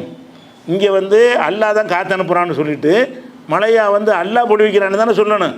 அப்படி சொல்லாமல் அல்லாஹ் என்ன செய்கிறான்னா நாம் பொழிவிக்கிறோங்கிறான். அல்லாஹ் வந்து காற்றை அனுப்பி மேகங்களை ஒரு பக்கமாக திரட்டி அதன் மூலமாக மழையை பொழிய செய்கிறான்னு சொல்வதற்கு பதிலாக அல்லாஹ் காற்றை அனுப்பி மேகங்களை ஒன்றுதலை செய்கிறான். செய்தவுடனே நாம் அதை மழையாக பொழிவிக்கிறோம். அவன் பொழிவிக்கிறான்னு சொல்லாமல் நாம் தன்னிலையாக மாறுது. படற்கையிலேருந்து தன்னிலையாக மாறுது. 35:9 இதே இதே இதே சொல்லி 7:57 இருக்குது. இதே மாதிரி காற்று அனுப்புகிறான், நாம் இதே இருக்குது. அதே மாதிரி வந்து 27:60 வசனத்தில் அம்மன் ஹலக்க சமாவாத்தி உள்ளார், வானங்களையும் பூமியையும் படைத்தவன் யார்? அஞ்சலுக்கும் இனசமாய் மான், வானத்திலிருந்து உங்களுக்கு மழையை தண்ணீரை இறக்கியவன் யார் அப்படின்னு கேட்டுட்டு யார் படைத்தவன் படற்கையை கேட்குது. அம்பத்னாபிஹி, அதன் மூலம் நாம் முளைக்க செய்கிறோம். ஹதாயிக்க தாத்த பகஜத்தில், பெரிய கவர்ச்சிகரமான பல தோட்டந்துறவுகளை நம்ம என்ன செய்கிறோம்? முளைக்க செய்கிறோம். மாக்கானலுக்கு மண் தும்பிது ஷஜரகா, அதில் ஒரு மரத்தை கூட உங்களால் உற்பத்தி செய்ய முடியாது அப்படின்னு சொல்லும் பொழுது, அப்போ வானத்திலிருந்து தண்ணீரை அவன் இறக்கினான்னு சொல்லிவிட்டு நாம் தோட்டந்துறவுகளை முளைக்க செய்கிறோம். அவனிலிருந்து நான் மாறுது. அவன்ட்டு சொல்லும்போது படற்கையாக இருக்கிறது, நாம்னு சொல்லும்போது என்னவா இருக்குன்னா தண்ணிலைக்கு மாறுகிறது. இது 27:60 வசனத்தில் இருக்குது. இதுவும் ஒரே மாதிரி தான் இருக்குது. எல்லாம் ஒரே மாதிரி தான் இருக்குது. அதே மாதிரி 31:10 வசனத்தை எடுத்துக்கிட்டிங்கன்னா ஹலக்க சமாவாத்தி பி கைரி அமதின் தரவுனகா, வானங்களை நீங்கள் பார்க்கின்ற தூண்கள் இல்லாமல் அல்லாஹ் படைச்சிருக்கான். தூணுன்னு ஒன்று இருக்குது, ஈர்ப்பு சக்தி தூண் இருக்குது. நீங்கள் பார்க்கிற தூண்கள் இல்லாமல் அல்லாஹ் படைச்சிருக்கிறான். வல்காஃபில் வந்து ரவாசிய, பூமியில் வந்து மலைகளை முளைகளாக நட்டி இருக்கிறான். அந்த தமீதபிக்கு உங்களை அசைத்து விடாமல் இருப்பதற்காக வேண்டி பூமியில் வந்து முளைகளை ஆக்கியிருக்கிறான். பசபிகா மின்குள்ளி தாபத்தின், அதில் பல எல்லா விதமான உயிரினங்களையும் அந்த பூமியில் பரவ செய்திருக்கிறான். இதெல்லாம் படற்கையாக வந்துருச்சு. அடுத்து எல்லாம் என்ன செய்கிறான்னு கேட்டால் வன்சல்னா மினசமாய் மான், நாம வானத்தில் தண்ணீரை இறைக்கணுங்கிறான். அது நாம தண்ணியில் இப்போ மாறுது. இப்படி ஒரு விஷயத்தை பார்க்குறோம். அதே மாதிரி வந்து 35:27 வசனம் எல்லாம் ஒரே மாதிரி இதுதான். எல்லாத்தையும் ஒரே கருத்துன்னு தான் அடங்கியிருக்கும். அது மாதிரி உள்ளதாக எடுத்து உங்களுக்கு போடுறேன். 35:27 வசனத்தில் அலம்தர் அன்னல்லாஹ் ஹன்சல் மினசமாய் மான், அல்லாஹ் வந்து வானத்திலிருந்து மழையை இறக்கினான் என்பதை நீங்கள் சிந்திக்கவில்லையா? ஃபாஹ்ரஜனா பிஹி சமராத்தின், அதன் மூலமாக பல கனிவிருக்கங்களை நம்ம வெளிப்படுத்துகிறோம். முக்தலிஃபன் அல்வானுகா, பலதரப்பட்ட நிறங்களில் உள்ள கனிவிருக்கங்களை நம்ம வெளிப்படுத்துகிறோம் என்று சொல்லி நாம் வெளிப்படுத்துகிறோம்னு ஆரம்பிக்குது. அது அல்லாஹ் வந்து மழை இறக்குனான், நாம் வந்து அதிலேருந்து கனிகளை உற்பத்தி செய்கிறோம் என்று தன்னிலைக்கு மாறுகிறது. அப்போ இது எல்லாத்துலேயுமே என்ன வருதுன்னு கேட்டால் இதில் ஒரு சுவையான ஒரு கற்பனை இருக்குது. என்ன கற்பனை இருக்குன்னா, அல்லாஹ் வந்து மழை இறக்குறான்ல, மழை இறக்கும்போது இதில் என்ன கற்பனைன்னு கேட்டால், மழையை இறக்குன அல்லாஹ் வந்து மழை அங்கேருந்து இறக்குறான்னு வச்சுக்கிறோங்க. மழை ஒரு இடத்துலேருந்து அவன் இறக்குறான். இறக்கி மழை வரும்போது அவனும் சேர்ந்து இங்கே வந்துடுறான். மழையோடு சேர்ந்து அல்லாஹ் நெருக்கமாக வரான்ல, மழை இறக்குனான்னு சொல்லும் பொழுது மழையை இறக்கி உங்களுக்கு அந்த மழை வந்து சேரும் பொழுது அல்லாஹ் வந்து உங்களுக்கு நெருக்கமாகிடுறான். இங்கே எல்லாம் வந்துடுறான்ற மாதிரி ஆகிடுது. மழை இறக்குன அல்லாஹ் இங்கெல்லாம் வருவதில்லை. ஒரு இலக்கிய கற்பனைக்காக வேண்டிய இந்த நதியில் விளையாடி கொடியில் தலை சிவின்னு சொன்னால் அந்த மாதிரி கற்பனையாக பார்க்கும் பொழுது அல்லாஹ் வந்து மழையை இறக்குகிறான். இறக்குனவுன்னு மழை வந்து சேருதில்ல, மழை வந்து சேரும்போது அல்லாஹ்வுடைய அருளே வந்து சேர்றதுனால அல்லாவே அங்கே வந்துட்டாங்கிற மாதிரி அந்த கருத்து வந்த உடனே இங்கே வந்த பிறகு நான் தானே பேசினேன். இங்கே வந்துட்டான்ல அல்லாஹ், வந்துட்டதுனால என்ன செய்கிறான்? நான் முளைக்க செய்கிறேன், மழை இறக்குறேன், கூடவே நானும் வர்றேன், வந்து இங்கே முளைக்க செய்கிறேன்னு சொல்லி இங்கே வந்துடுறான்னு அர்த்தமாகுது. அல்லாஹ் வந்து மழை இறக்கும்போது எங்கேயே இருந்து அனுப்புகிற மாதிரி இங்கே மழை வந்து சேர்ந்த உடனே அல்லாஹ் அங்கே வந்துட்ட மாதிரி, சேர்ந்த அருளோடு சேர்ந்து அவனே வந்துட்ட மாதிரி ஒரு கற்பனை பண்ணுவது வந்து ஒரு ருசிகரத்துக்கு பண்ணலாம், ஒரு ரசனைக்காக பண்ணலாம். அல்லாஹ் அப்படி பண்ணினா தான் சொல்ல முடியும். இல்லாட்டி நான் அல்லாஹ் சொல்ல போகிறான். இன்னும் சொல்ல போனால் இதெல்லாம் வந்து நான் யாராவது சொல்லுவோமா? அவன்ட்டு சொன்னால் நான் மாறவா செய்வாங்க, தெரியாத விஷயமா? வேணும்னு தான் நல்லா செய்கிறான். இதை வந்து இப்போ இந்த வார்த்தையை தவறாக பயன்படுத்தி அப்படி சொல்ல முடியாது. வேணும்னு தான் தெரிஞ்சுக்கிட்டு இப்படி யாருமே சொல்ல மாட்டாங்க. நல்லா வேணும்னு இதை சொல்கிறான். எதுன்னு சொல்கிறான்? வானத்திலிருந்து மழையை இறக்கினேன், மழை இங்கே வந்து சேர்ந்துருச்சு, சேர்ந்ததுக்கு பிறகு அவன் இறக்கினான்னு சொல்வதை விட நான் தான் முளைக்க வைக்கிறேன், அல்லாவும் சேர்ந்து இங்கே வந்துடுறான். வந்து இங்கே பூமியில் ஒன்றே முளைக்க செய்கிற வேலையெல்லாம் வந்து செய்கிறாங்கிற மாதிரி நான் அவனுடைய நெருக்கத்தை அதிகரித்து காட்டுவதற்காக வேண்டி அந்த அந்த அர்த்தம் உள்ளே இருக்கும்னு சொன்னால் அந்த ஒரு ரசனையோடு இது பார்க்கும் பொழுது கவர்ச்சியாக இருக்குது. அவன் அவன் முளைக்க செய்தான்னு சொல்வதை விட நான் முளைக்க செஞ்சேன் அப்படின்னு சொல்வதில் வந்து கூடுதல் கவர்ச்சி கிடைக்கிறது. இப்படியான விஷயங்கள் இது இருக்குது உதாரணத்துக்காக வேண்டி. அதே மாதிரி வந்து 49:7 வசனத்தில் வந்து வாழமும் அறிந்து கொள்ளுங்கள் அன்னஃபீக்கும் ரசூல் அல்லா, உங்களிடத்தில் அல்லாவுடைய தூதர் இருக்கிறார், உங்கள்கிட்ட அல்லாவுடைய தூதர் இருக்கிறார் என்பதை விளங்கி ரசூல்லாவுடைய காலத்தில் சஹாபாக்கள் மத்தியில் ரசூல்லா வாழும்போது இந்த விஷயம் சொல்லுகிறது. அவன்கிட்ட ரசூல்லா இருக்க தானே செஞ்சாங்க. வாழும் நீங்கள் அறிந்து கொள்ளுங்கள் அன்னஃபீக்கும் ரசூல் அல்லா, உங்களிடத்தில் அல்லாவுடைய தூதர் வாழ்ந்து கொண்டு இருக்கிறார். லவ் யுத்தியுக்கும் ஃபீ கசீரி மினல் அம்ரி, நீங்கள் சொல்கிறதையெல்லாம் அவர் அதிகமாக கேட்க ஆரம்பித்தார்னு சொன்னால் அனைத்தும் நீங்கள் சிரமப்படுவீங்க.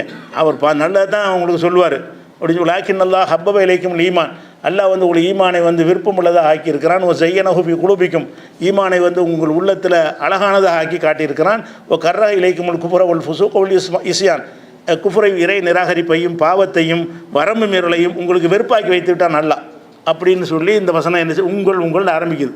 எப்படி ஆரம்பிக்குது? உங்கள்கிட்ட ரசூல்லா இருக்கிறாங்க, நீங்கள் சொல்கிறத ஒரு கேட்கணும்னு எதிர்பார்க்காதீங்க. அல்லாஹ் வந்து உங்களுக்கு ஒரு இந்த நல்ல ஈமானை வந்து விருப்பம் உள்ளதை ஆக்கியிருக்கிறான், உங்கள் உள்ளத்தில் ஒரு அழகானதை ஆக்கி வச்சுருக்கிறான், கெட்டதெல்லாம் வெறுக்கிற மாதிரி உங்களை ஆக்கிவிட்டான். கூஃபுர்னா பிடிக்க மாட்டேங்குது, நமக்கு பாவம்னா பிடிக்க மாட்டேங்குது, பரமன்னு பிடிக்க மாட்டேங்குது, அப்படி உங்களை ஆக்கிட்டான்னு சொல்லிவிட்டு அல்லாஹ் வந்து உங்களுக்குன்னு சொல்லிவிட்டு முடிக்கும்போது எப்படி முடிக்கிறான்னா உலாய்க்க ஹுமுர் ராஷிதூன், இவர்கள் தான் நேர்வழி பெற்றவர்கள். இவர்கள் வரணுமா நீங்கள் வரணுமா? உங்களிடத்தில் ரசூல் இருக்கிறாரு, நீங்கள் வந்து ஈமானை விரும்புகிறவங்களா இருக்கிறீங்க, குஃபர் வெறுக்கிறவங்களா இருக்கிறீங்க, உங்களுக்கு வந்து கல்புல எல்லாம் ஈமான் வந்து கவர்ச்சிகரமாக இருக்கிறது அப்படின்னு சொல்லிவிட்டு உலாய்க்க நீங்கள் தான் நேர்வழி பெற்றவர்கள்னு சொல்லணும். நீங்கள் தானே கூப்பிட்றான், அப்போ நீங்கள் தான் நேர்வழி பெற்றவர்கள்னு சொல்லும் பொழுது சொல்லாமல் உலாய்க்க ஹுமுர் ராஷிதூன், இவர்கள் தான் நேர்வழி பெற்றவர்கள்னு இவர்கள்ங்கிற படற்கைப்பேன். நீங்கள்னு சொல்கிறது முன்னிலையாக இருந்தது, முன்னிலையிலேருந்து மாறி என்ன செய்யணும்னா உலாய்க்க இவர்கள் அவர்கள் இவன் அவன் அதெல்லாம் படற்கையாகும். அதான் நான் 3ஆம் தரப்பு ஆளை பற்றி பேசுகிற மாதிரி வந்துடும். அப்போ உலாய்க்க ஹுமுர் ராஷிதூன், நீங்கள் நேர்வழி பெற்றவர்கள் என்று சொல்லி மேம்போக்கான இலக்கணத்தின் பிரகாரம் சொல்லணும். ஆனால் இங்கே எப்படி சொல்லப்பட்டிருக்குன்னா அவர்கள் நேர்வழி பெற்றவர்கள்னு சொல்லுது. ஏன் அப்படி சொல்லப்படுதுன்னு கேட்டால், நீங்கள் நேர்வழி பெற்றவர்கள்னு சொல்வதாக இருந்தால் அந்த ஆட்களுக்கு சொன்னதாகிரும். அவர்கள்னு சொன்னால் இந்த தன்மையெல்லாம் இருந்தால் தான் நேர்வழின்னு வரும். அவர்கள்னு சொன்னால் எவர்கள்? யார் வந்து ஈமானை விரும்புகிறார்களோ, குஃபுரை வெறுக்கிறாங்களோ, பாவத்தை வெறுக்கிறாங்களோ, எந்த தன்மையெல்லாம் முந்தின வசனத்தில் சொல்லப்பட்டிருக்கிறோ அந்த தன்மையெல்லாம் இருந்தால் தானே வெற்றி பெற முடியும். நீங்கள் வெற்றி பெற்ற பிறப்பில் வெற்றின்னு அர்த்தம் வந்துடும். நீங்கள் தான் வெற்றி பெற்றவர்னு மனுஷனை சொன்னோம்னு சொன்னால் அந்த மனுஷன் வந்து அவனே வெற்றி பெற்றுவான்னு அர்த்தமாயிரும். ஆனால் வெற்றி பெறுவதற்கு என்ன வேணும்? இந்த தன்மையெல்லாம் இருக்கணும். அப்போ உங்களுக்கு அல்ல இதெல்லாம் ஏற்படுத்திட்டான். இவர்கள் தான் வெற்றி பெற்றவர்கள்னா என்ன அர்த்தம்ன்றா, இந்த தன்மையெல்லாம் இருக்கிறவர்கள்.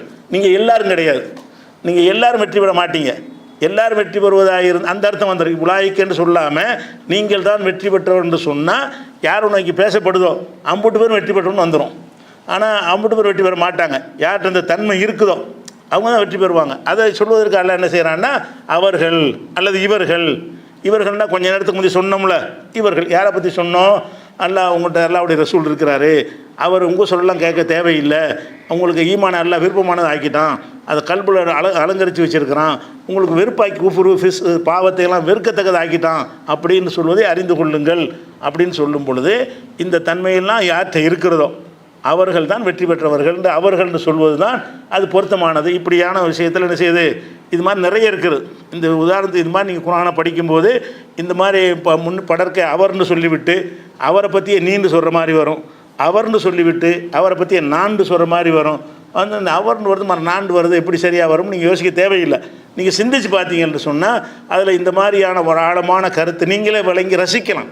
ரசித்து அதை விளங்கும்போது என்ன செய்து கூடுதலாக ஒரு கவர்ச்சிகரமான ஒரு தன்மை அதில் கிடைக்கும். இது ஒரு விஷயமாச்சு. இதுக்கு பேர் இல்திஃபாத்துக்கு வந்து சாம்பிளுக்கு தான் உங்களுக்கு சில வசனங்களை சொல்லி காட்டிருக்கு. நிறைய இருக்குது. ஒரு 200 அளவுக்கு எடுக்கிறதா இருந்தால் என்ன செய்யலாம்? குரானில் 200 சொல்ல முடியாது, ரமலான் முறை பத்தாது. அதனால் உங்களுக்கு சாம்பிளுக்கு சில உதாரணத்தை எடுத்து காட்டியிருக்கிறது. நீங்களே வாசிக்கும்போது எதையெல்லாம் இந்த ட்ராக் மாறுற மாதிரி தெரியுதோ அதில் ஒரு சிந்திச்சு படிக்கணப்போ ஏன் இப்படி எல்லாம் மாற்றுறான், இப்படி சொல்கிறத விட இப்படி சொல்வதனால என்ன கூடுதல் அர்த்தம் வருது, என்ன ரசனை அதில் இருக்குது, இப்படி சிந்திச்சு நீங்கள் படித்து பார்த்தீங்கன்னு சொன்னால் தமிழில் படித்தா கூட அது விளங்கும். இதை விளங்குறதுக்கு மொழி தெரிய தேவையில்லை. நீங்கள்ன்றது அவர்கள்னு தமிழில் வரதானே செய்யும். அரபி தெரிஞ்சது அறிய தேவையில்லை. தமிழில் படித்தா கூட அது ஏன் நீங்கள் வந்து வரையும் அவர்கள்னு வருது, அப்படின்னு நீங்கள் சிந்தித்து பார்த்து விளங்கி கொள்ளலாம்ங்கிறது ஒரு விஷயத்தை விளங்கிக்கணும். அடுத்ததாக வந்து இது மாதிரி நிறைய இருக்குது. அதுக்கடுத்து என்னென்னு கேட்டால், ஒரு சில விஷயங்களை வந்து ஓமைன்னு சொன்னோம்ல, அந்த ஓமையாக சில விஷயங்களை எல்லாம் என்ன செய்கிறான்னு கேட்டால், உருவகமாக சில விஷயங்களை எல்லாம் சொல்லுவான், ஓமையாகவும் எல்லாம் சொல்லுவான். இப்போ ஒரு வசனத்தில் என்ன இருக்குன்னா, ரசூல்லா பற்றி குரானில் சொல்லும் பொழுது ரசூல் ஸல்லல்லாஹு அலைஹி வஸல்லம் அவர்களை ஒளின்னு சொல்கிறான்ல. ரசூல்லாங்கிற மனிதர், அவர் ஒளிலாம் கிடையாது. ஆனால் ஒளினா இந்த வெளிச்சத்துக்கு தான் ஒளிங்கிறது. இதுதான் ஒளி. ஒளிங்கிறது என்னது? பல்பு கூட ஒளி கிடையாது. அதிலிருந்து வரக்கூடிய அந்த பிரதிபலிக்கக்கூடிய வெளிச்சத்தை தான் நம்ம ஒளின்னு சொல்ல முடியும். அப்போ முஹம்மது ஸல்லல்லாஹு அலைஹி வஸல்லம் வந்து ஒளியா மனிதரா? நல்லா தெரியுது. ஆனால் அவரை பற்றி அல்லாஹ் என்ன செய்கிறான்டா குரானில் வந்து 5வது அத்தியாயத்தில் 16வது வசனத்தில் அல்லாஹ் சொல்லி காட்டுறான், கது ஜாக்கும் மினல்லாஹி, அல்லாவிடமிருந்து உங்களுக்கு வந்துவிட்டது நூறுன், ஒளியும், கிதாபுன் முபீன், தெளிவான வேதம். தெளிவான வேதம் வந்ததுனால வேதத்தை குறிக்காது. ஒளி என்று சொல்லி வேதத்தை சொன்னான்னு சொல்ல முடியாது. வேதத்தையும் சொல்லிட்டு வேதமும் உங்களுக்கு வந்து விட்டது, ஒளியும் வந்து விட்டது அப்படின்னு சொல்லி என்ன செய்கிறான் அல்லாஹ் வந்து ரசூலுல்லாஹ் பற்றி ஒளிங்கிறான். அப்போ இந்த ஒளிங்கிற விஷயம் இன்னொரு இடத்துல என்ன செய்யறான், இதே விஷயத்தை வந்து 33வது அத்தியாயத்தில் 46வது வசனத்தில், ஓ தாயன் இலல்லாஹி பியதினிஹி, அல்லாஹ்வுடைய கட்டளையோடு மக்களை அழைக்கக்கூடிய ஒரு அல்லாஹ்வின் பக்கம் அழைக்கிறவராக அவர் அனுப்பியிருக்கிறேன். ஓ சிராஜ முனீரா, ஒளி வீசும் விளக்காக அனுப்பியிருக்கிறேன். சிராஜனா விளக்கு, முனீர்னா ஒளி வீசுறது, நூறுலேருந்து உள்ள வார்த்தை தான். ஓ சிராஜ முனீரா, ஒளி வீசும் விளக்காக இவர் அனுப்பியிருக்கேங்கிறான். ஒரு இடத்துல ஒளியை இறக்கியிருக்கிறோங்கிறான், ஒரு இடத்துல ஒளி வீசும் விளக்காக இருக்கிறான். இந்த இடத்துல இந்த இலக்கியம்ங்கிறத ஒன்று விளங்காத கூமுட்டை இருந்தான்னு வைங்க, அவங்க எப்படி இது விளங்கிக்கிறாங்க, எப்படி விளங்குனாங்க? இன்றைக்கி இந்த பரளவின்னு ஒரு கூட்டம் என்ன செய்கிறாங்கன்னா, ரசூல்லா ஒளியாக இருந்தார்கள், ரசூல்லா இருக்கிற இடத்துல வெளிச்சம் சுத்தமாக பவர்ஃபுல்லாக இருக்குமா, ரசூல்லா டீப் லைட் மாதிரி இருப்பாங்களாம். அவங்க வெளியே இருட்டில் நடந்தாங்கன்னா அப்படி பயங்கர வெளிச்சமாக இருக்கும், கீழே ஊசியை போட்டால் அவங்க வெளிச்சத்தில் எடுத்துடலாம், ஊசி கீழே விழுந்தால் கூட ரசூல்லாட்டிருந்து வர்ற வெளிச்சத்தில் எடுத்துடலாங்கிறாங்க. அவனுக்கு இலக்கியம் படிக்கலை. இலக்கியம்னு ஒன்று இருக்குது. எதுக்கு சொல்கிறோம்னு கேட்டால், இலக்கிய அர்த்தம் ஒன்று இருக்குது, நேரடி அர்த்தம் ஒன்று இருக்குது. நேரடி அர்த்தத்தை கடந்து உள்ள அர்த்தம் எங்கெங்கெல்லாம் வருது அதை சரியாக புரிஞ்சுக்கிறணும். புரியலைன்னா வழிகேட்டில் கூட விட்டுரும். அந்த மாதிரி என்ன செய்கிறாங்கன்னா, ரசூல் ஸல்லல்லாஹு அலைஹி வஸல்லம் அவர்கள் ஒளின்ற உடனே அப்போ இருட்டாக இருக்கிற இடத்துல ரசூல்லா கொஞ்சம் நிப்பாட்டினா லைட்லாம் அமர்த்திடலாம். அப்போ ரசூல்லா இடத்துல உட்காந்தாங்கன்னு வைங்களேன், வெளிச்சம்லாம் தேவையே இல்லை அப்படிங்கிற மாதிரி வந்துடும். அப்படி அர்த்தம் செய்வதா, அல்லது இந்த ஒளி எதுக்கு ஒளி எதுக்கு உதாரணமாக சொல்லுவாங்க? பொதுவாக இந்த இடத்துல எல்லாம் இருட்டாக போச்சுன்னா என்ன உங்களுக்கு தெரியுமா? இது எல்லா லைட் அமர்ந்து போச்சு, இது என்னன்னு கேட்டால் உங்களுக்கு சொல்ல முடியுமா? சொல்ல முடியும். இது என்னென்னு சொல்ல முடியும்? முன்னாடி பார்த்துருந்தா அதை சொல்லிடுவீங்க. பார்க்காம இருந்தீங்கன்னா இது என்ன இருக்குதுன்னு கேட்டால் சொல்லுவீங்களா? அப்போ இதுதான் இது இன்ன பொருள்னு காட்டுவதற்கு ஒளி அவசியம். ஒரு பொருள் இன்னது என்று துல்லியமாக நீங்கள் விளங்கி கொள்வதற்கு ஒளி இல்லாட்டி முடியாது. அப்போ ஒளி இருக்கிறது இதை வந்து லேப்டாப்னு விளங்குறோம். ஒளி இல்லைன்னு சொன்னால் இதுலேருந்து ஒரு வெளியே வச்சு கூட அதுவும் ஒளி தான். இதில் வர வெளிச்சத்தை வச்சு லேப்டாப்னு சொல்லுவீங்க.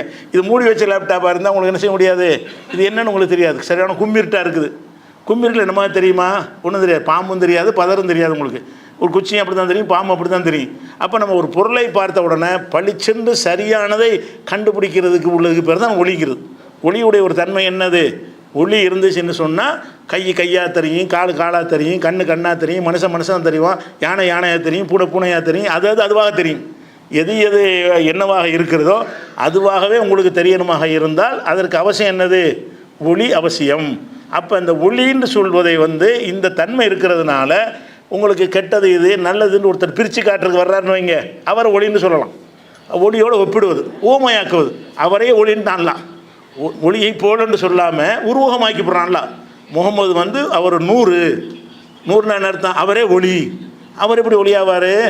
உருவகப்படுத்துறது, ஒளி வடிவத்தில் அவரை ஆக்குறது. ஒளியை போலங்கிற அர்த்தம் தான் அதுக்குள்ளே அடங்கியிருக்கிறது. அடங்கி என்ன செய்யறேன்னா அவரே ஒளியாக இருக்கிறாருங்கிறோம். மனுஷன் எப்படி ஒளின்னு சொல்கிறேன்னா எதுக்கு எல்லாம் சொல்கிறான்னு கேட்டால், ஒளி என்பதில் வந்து எந்த ஒரு நல்லதையும் பிரித்து காட்டும். ஒளி இல்லைன்னா நம்ம என்ன செய்ய முடியாது, வாழவும் முடியாதுல்ல. ஒளி இருக்க போய் தானே எல்லாம் தாயும் தாரமும் எல்லாம் வித்தியாசமும் ஒளி இல்லாமல் தெரியுது. இவர் அண்ணன், இவர் தம்பி, எல்லாமே இந்த ஒளியினால தான் நம்ம எல்லாமே பிரித்து அறிகிறோம். அப்போ அண்ணனும் தெரியுது, தம்பியும் தெரியுது, பொண்டாட்டியும் தெரியுது, தாயும் தெரியுது, எதிரியும் தெரியுது, நல்லதும் தெரியுது, கெட்டதும் தெரியுது, பள்ளிவாசலும் தெரியுது, கோயிலும் தெரியுது, சாக்கடையும் தெரியுது, குளம் எல்லாம் தெரியுதுல்ல. ஒளியை கொண்டு தானே தெரியுது. அப்போ ஒளி ஒன்று இயற்கையாக ஒளியாக இருக்கணும், செயற்கையாக உண்டாக்கணும் ஒளியாக வச்சுருக்கணும். குறைஞ்சபட்சம் ஒன்று நல்லா தரக்கூடிய சூரிய ஒளியாக இருக்கணும், அல்ல இந்த மாதிரியான நம்மளாக உண்டாக்குன ஒளி கண்டிப்பாக தேவை. அப்போ இந்த ஒளியுடைய தன்மை என்னன்னு கேட்டால், எதனாலையெல்லாம் நமக்கு நல்லது கிடைக்கிறதோ அதையெல்லாம் ஒளின்னு சொல்லலாம், ஒளியோடு ஒப்பிடலாம். சிங்கத்தை வந்து மனுஷனுக்கு ஒப்பிடுறான்ல, ஒரு பெரிய சிங்கம்னா அந்த கரிஜிக்குமா, பெடரி முடியெல்லாம் இருக்குமா? சிங்கம் அடித்து சாப்பிடுமா? அப்படி அர்த்தம் கிடையாது. சிங்கத்தில் இருக்கிற ஒரு தன்மை, வீரம்ங்கிற ஒரு தன்மை எடுத்துக்கொள்ளுது. அது பொய்யது, பொய்யா சொல்லி பழவிட்டது. சிங்கம் வீரமானது கிடையாது, அது புலிதான் வீரமானது விளங்குதா? ஆனால் இன்னும் காட்டுக்கு ராஜா சிங்கம்னு சொல்லி பழகிட்டாங்க. அந்த காலத்தில், அறியாமை காலத்தில் சிங்கம் தான் வீரம்னு விளங்கிட்டானுவோம். விளங்கிட்டு சிங்கம் வந்து கூட்டமாக தான் போய் வேட்டையாடுறதுக்கு போவோம். சும்மா இங்கே சொல்லுவாங்க சிங்கலாக தான் போகும்னு சொல்லி. அது சினிமா டயலாக். உண்மையில் சிங்கம் தனியாக போகாது, அது கூட்டத்தை சேர்த்துக்கிட்டு தான் போகும். அந்த மாதிரி உள்ளது. சிங்கம் வீரத்துக்கு தகுதியானதே கிடையாது. புளியை கண்டு சிங்கம் ஓடி போயிடும். அந்த மாதிரி வந்து ஒன்று செத்து போனால் தான் திங்கி வேட்டையாடவும் தெரியாது. அந்த மாதிரி ஒரு பிராணியை பிடிச்சி என்ன செய்கிறாங்க, சிங்கம் வந்து வீரத்துக்கு அடையாளம்ங்கிறாங்க. ஆனால் உலகம் ஒத்துக்கிட்டதுனா நம்மளை சொல்லிகிட்டு இருக்கிறோம். அது ஒரு சிங்கம்னு நம்ம அந்த உள்ளே போக மாட்டோம். அந்த சிங்கத்தில் பலவீனம் அது இப்படி சொல்லிட்டு வந்துட்டாங்க, வீரத்துக்கு அடையாளம் உண்டு, நம்மளும் வச்சுக்கிறோன்னு புரிஞ்சுக்கிறோம். அப்போ ஒரு மனிதனை இப்படி சிங்கம்னு சொன்னால் நம்ம என்ன வழங்கணும்? சிங்கத்திலேருந்து உள்ள அதை மட்டும் பிரித்து நீங்கள் எடுத்துக்கிறணும். சிங்கத்துடைய எல்லாத்தையும் எடுக்கக்கூடாது. இவரை சிங்கம்னு சொன்னால் எங்கள் பிடரி முடி எங்கே, எங்கே அந்த கோரைப்புல் எங்கே, நாலுகாலி எங்கே, அந்த விஷ நகங்கள் எங்கேன்னு கேட்போம். சிங்கம்னா அதுலேருந்து ஒரு ஃபில்டர் பண்ணி ஒன்று எடுத்துக்கிறோம். சிங்கத்திலேருந்து உள்ளது என்னது? வீரம். வீரம் இவன்ட்டு இருக்குது, அதனால சிங்கம்னு சொல்கிறேன். வீரம் இல்லை தான், எல்லாம் ஒத்துக்கிட்டு இருக்க அடிப்படையில். சிங்கம் வீரன்னு சொல்லும்போது வீரன்னு சொல்வதற்காக வேண்டி இவர் ஒரு சிங்கம்ங்கிறோம். அப்போ அந்த சிங்கம்னு சொல்வதில் என்ன, எதுக்காக நம்ம எடுத்துக்கிறோம்? ஒரே ஒரு அம்சத்தில் அதை கம்பேர் பண்ணி அந்த அம்சம் என்கிட்ட இருக்குதுங்கிற காரணத்தினால் அவனை சிங்கம்ங்கிறோம்ல. அந்த மாதிரி தான் ஒளிங்கிறோம். ஒளினா வெளிச்சம்லாம் வராது. ஒளியில் உள்ள எல்லா தன்மையும் ரசூல்லா வச்சுக்கிட்டு இது இருட்டில் பார்க்கறது ரசூல்லா பார்த்தா சொல்லுவாங்கன்னா சொல்ல முடியாது. உங்களுக்கு முடியாது, அவங்களுக்கு முடியாது. அப்போ ஒளிச்சம்னு சொல்லுங்க என்ன காரணம்னு கேட்டால், நல்லதையும் கெட்டதையும் பிரித்து காட்டக்கூடிய தன்மை ஒளிக்கு இருக்கிறது. அது இவர்கிட்ட இருக்குது. இந்த மனிதர்கிட்ட என்ன இருக்கிறது? நீங்கள் நல்லதுன்னு தெரியாமல் கல்லை பிடிச்சி கடவுளுங்கிறீங்க. அவர் வந்து கரெக்டாக உங்களுக்கு சொல்லித்தர்றாரு. இதுக்கு முந்தி அவர் வர்றதுக்கு முந்தி எப்படி இருந்தீங்க? நீங்களாக ஒரு கல்லை செய்கிறீங்க, அதை போய் கடவுளுங்கிறீங்க. அவர் வந்து இது கல்லுடாங்கிறாரு, இது கடவுள் இல்லைங்கிறார். பிரித்து காட்டுறாரு இல்லையா? அது ஒளி செய்கிற வேலையை தானே செய்யுது. வெளிச்சம் இருந்து கூட உனக்கு கல்லாக பார்க்க தெரியல. வெளிச்சம் இருக்குது, கல்லாக காட்டுது, நீ அதை கூட விளங்காமல் இருக்கிற. இவர் வந்து முகமது வந்து என்ன செய்கிறாரு? இது கல்லுடா, இது என்ன கடவுளுங்க சொல்லியன்னு அப்படி பிரித்து காட்டுறாருல. ஒளி செய்கிற வேலை தானே. அப்போ அந்த ஒளின்னு சொல்லி ரசூல்லாவை அல்லாஹ் 2 இடத்துல சொல்லி காட்டுறான் குர்ஆனில். வந்து ஒன்று வந்து ஒளி வீசும் விளக்குங்கிறான், ஒன்று வந்து உங்களுக்கு ஒளி வந்து விட்டதுங்கிறான். ஒளி வந்ததுக்கு என்ன அர்த்தம்னு கேட்டால், இந்த ஒளி எப்படி உங்களுக்கு சரியான பாதையை காட்டுமோ அதே மாதிரி சரியான பாதையை காட்டக்கூடிய வந்து விட்டார்னு ஒரு இலக்கியமாக சொல்லப்படுதே தவிர வெளிச்சம் மட்டும் வராது. ஆனால் என்ன செய்கிறாங்கன்னு கேட்டால், ஒரு கதை எழுதி வச்சுக்கிறாங்க, ஒரு ஹதீஸ்னு வேறு எழுதி வச்சுக்கிறாங்க. என்னென்னு கேட்டால், ரசூல் ஸல்லல்லாஹு அலைஹி வஸல்லம் யகுன்ல யுராலஹு தில்லுன் ஃபீ ஷம்ஸின் வலா கமரின். ரசூல்லா ஒளியாக இருந்த காரணம், இந்த ஒளிக்கு ஒளியிட்டு அர்த்தம் செஞ்சுக்கிட்டு, ஒளிக்கு ஒளின்னு அர்த்தம் செஞ்சுக்கிட்டு, ரசூல்லா மேலே சூரிய ஒளி பட்டாலும் நிழல் படாது, சந்திர ஒளி பட்டாலும் இது மேலே பட்டால் நிழல் வந்துடும். வெளிச்சத்தின் மேலே வெளிச்சத்தை அடித்தா நிழல் வருமா? இப்போ லைட்டுங்க இருக்குது, இன்னொரு லைட் அடித்தா நிழல் வருமா? லைட்டுக்கு மேலே லைட் அடித்தா வெளிச்சம் கூடுமே தவிர இருட்டு வராது, நிழல் வராது. ஆனால் வந்து இவங்க என்ன செய்கிறாங்க, ரசூல்லா ஒளின்ட்டான்லாம், ஒளிக்கு என்ன வரக்கூடாது, நிழல் வரக்கூடாது அப்படின்னு சொல்லிட்டு ரசூல்லா சொன்னதாகவே ஒரு பொய்யை இட்டு கட்டியிருக்கான் ரசூல்லா பேரில். அதை வந்து ஒருத்தர் ஹக்கீம் திருமதின்னா அந்த திருமதி இமாம் இல்லை, ஹக்கீம் திருமதின்னு ஒரு ஆள். இவர் ஒரு அறிஞர் தான், பெரிய அந்த திருமதி மாதிரி ஒரு ஃபேமஸான ஒரு ஆத்தென்டிக்கான அறிஞர் கிடையாது. அவர் ஒரு நூலில் என்ன வச்சுக்கிறாருன்னு கேட்டால், தக்வான் என்பவர் சொன்னதாக, ரசூல்லா வழியாக சொன்னதாக சொல்கிறாரு. லம் யகுன் யுராலஹு தில்லுன், ரசூல்லாவுக்கு நிழல் பார்க்கப்படாது. ஃபீ ஷம்ஸின் வலா கமரின், சூரிய வெளிச்சம் பட்டாலும் சூரிய வெளிச்சத்தில் பட்டால் நிழல் வரும்ல, சந்திரன் வெளிச்சம் பட்டால் நிழல் வரும்ல. ரசூல்லா மேலே இப்படி சூரிய வெளிச்சம் அடித்தாலும் வெயிலில் நடந்து போனாலும் அவங்க இருக்கிற இடத்துல வேணாலும் விழுவாது. வெயில் நடந்து போனாங்கன்னு வைங்களேன், வெயிலில் வந்து சூரிய வெளிச்சம் பட்டவுடனே நீங்கள் போனால் நிழல் விழுவும்ல. ஒரு பேனாவை நட்டி வச்சாலும் நிழல் விழுவுமா இல்லையா? ஆனால் அவருக்கு நிழல் உருவாது. அதே மாதிரி ஓலா அசர் கலாய் ஹாஜத்தின், அவங்க பாத்ரூம் போனாங்கன்னா வந்து பாத்ரூம் போகணும், பூமி முழிக்குமா, அந்த இடத்துல பார்த்தா ஒன்றுமே இருக்காதான். இதெல்லாம் பெருமை நினைக்கிறாங்க. ரசூலுல்லாஹ்வுக்கு பெருமை வந்து அவங்களுடைய குணநலன்கள், அவங்களுடைய தியாகங்கள், அதுகளை வச்சு தான் பெருமையை சொல்லணுமே தவிர இதெல்லாம் பெருமை நினச்சிக்கிட்டு என்ன செய்கிறாங்க, சொல்கிறாங்க. இப்படி ஒரு செய்தி சொல்கிறாங்க. இது அறிவிக்கிற ஆள் யாருன்னுட்டு அப்துல் ரஹ்மான் ஜாஃபரானின்ற ஒரு ஆள் வழியாகத்தான் அறிவிக்கப்படுகிறது. இவர் வந்து 1ஆம் நம்பர் பொய்யர். அபூ ஜுராவிலேருந்து, இப்னு மஹதியிலேருந்து, சாலிஹ் ஜஸராவில் இருந்து இவன் இட்டு கட்டி பொய் சொல்கிறவன் என்று அறியப்பட்ட ஒரு ஆள் மூலமாகத்தான் இந்த செய்தி வந்து பதியப்பட்டிருக்கிறது. அதுபோக என்ன செய்கிறாங்கன்னு கேட்டால், இதை ஹக்கீம் திருமதி என்பவர் இதை போட்டிருக்கிறார். போட்டாலும் இது வந்து முழுமையாக எங்கடா இருக்குன்னு கேட்டோம்னு சொன்னால், அவர் வந்து சனதோடு அறிவிக்கிற ஒரு ஆள் கிடையாது. இது எங்கே இருந்து இருக்குன்னு கேட்டால், முசன்னஃப் அப்துல் ரஸாக்குங்கிற நூலில் இருக்குமாங்க. முசன்னஃப் அப்துல் ரஸாக்கு அப்படி இல்லை, பொய்யா. முசன்னஃப் அப்துல் ரஸாக் நூலில் இருக்குமாங்க.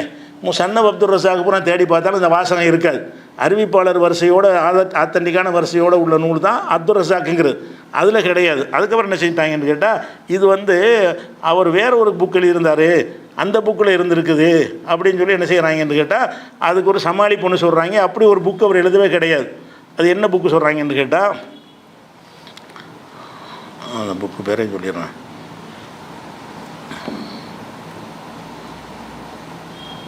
சரி, இது ஒன்று அப்படி வச்சுக்கிறோங்க. அப்போ இவரை வந்து அப்போ ரசூல்லா வந்து நிழல் படாதுன்னு சொல்கிறாங்கல்ல, அப்படி எதுக்காக சொல்கிறாங்கன்னு கேட்டால், இந்த 100 அல்லாஹ் சொன்ன ஒரு விஷயத்தை 100 விளங்கிட்டாங்க. வெளிச்சத்துக்கு நிழல் வருமா? வெளிச்சமாக இருக்குது, ஒரு வெளிச்சம் அடிச்சுக்கிட்டு இருக்குது, அதில் வந்து நிழல் வர என்ன செய்வீங்க? அதில் இன்னொரு வெளிச்சத்தை அடிச்சிங்கன்னா அது நிழல் கடத்துமாட்டா? கடத்தாது.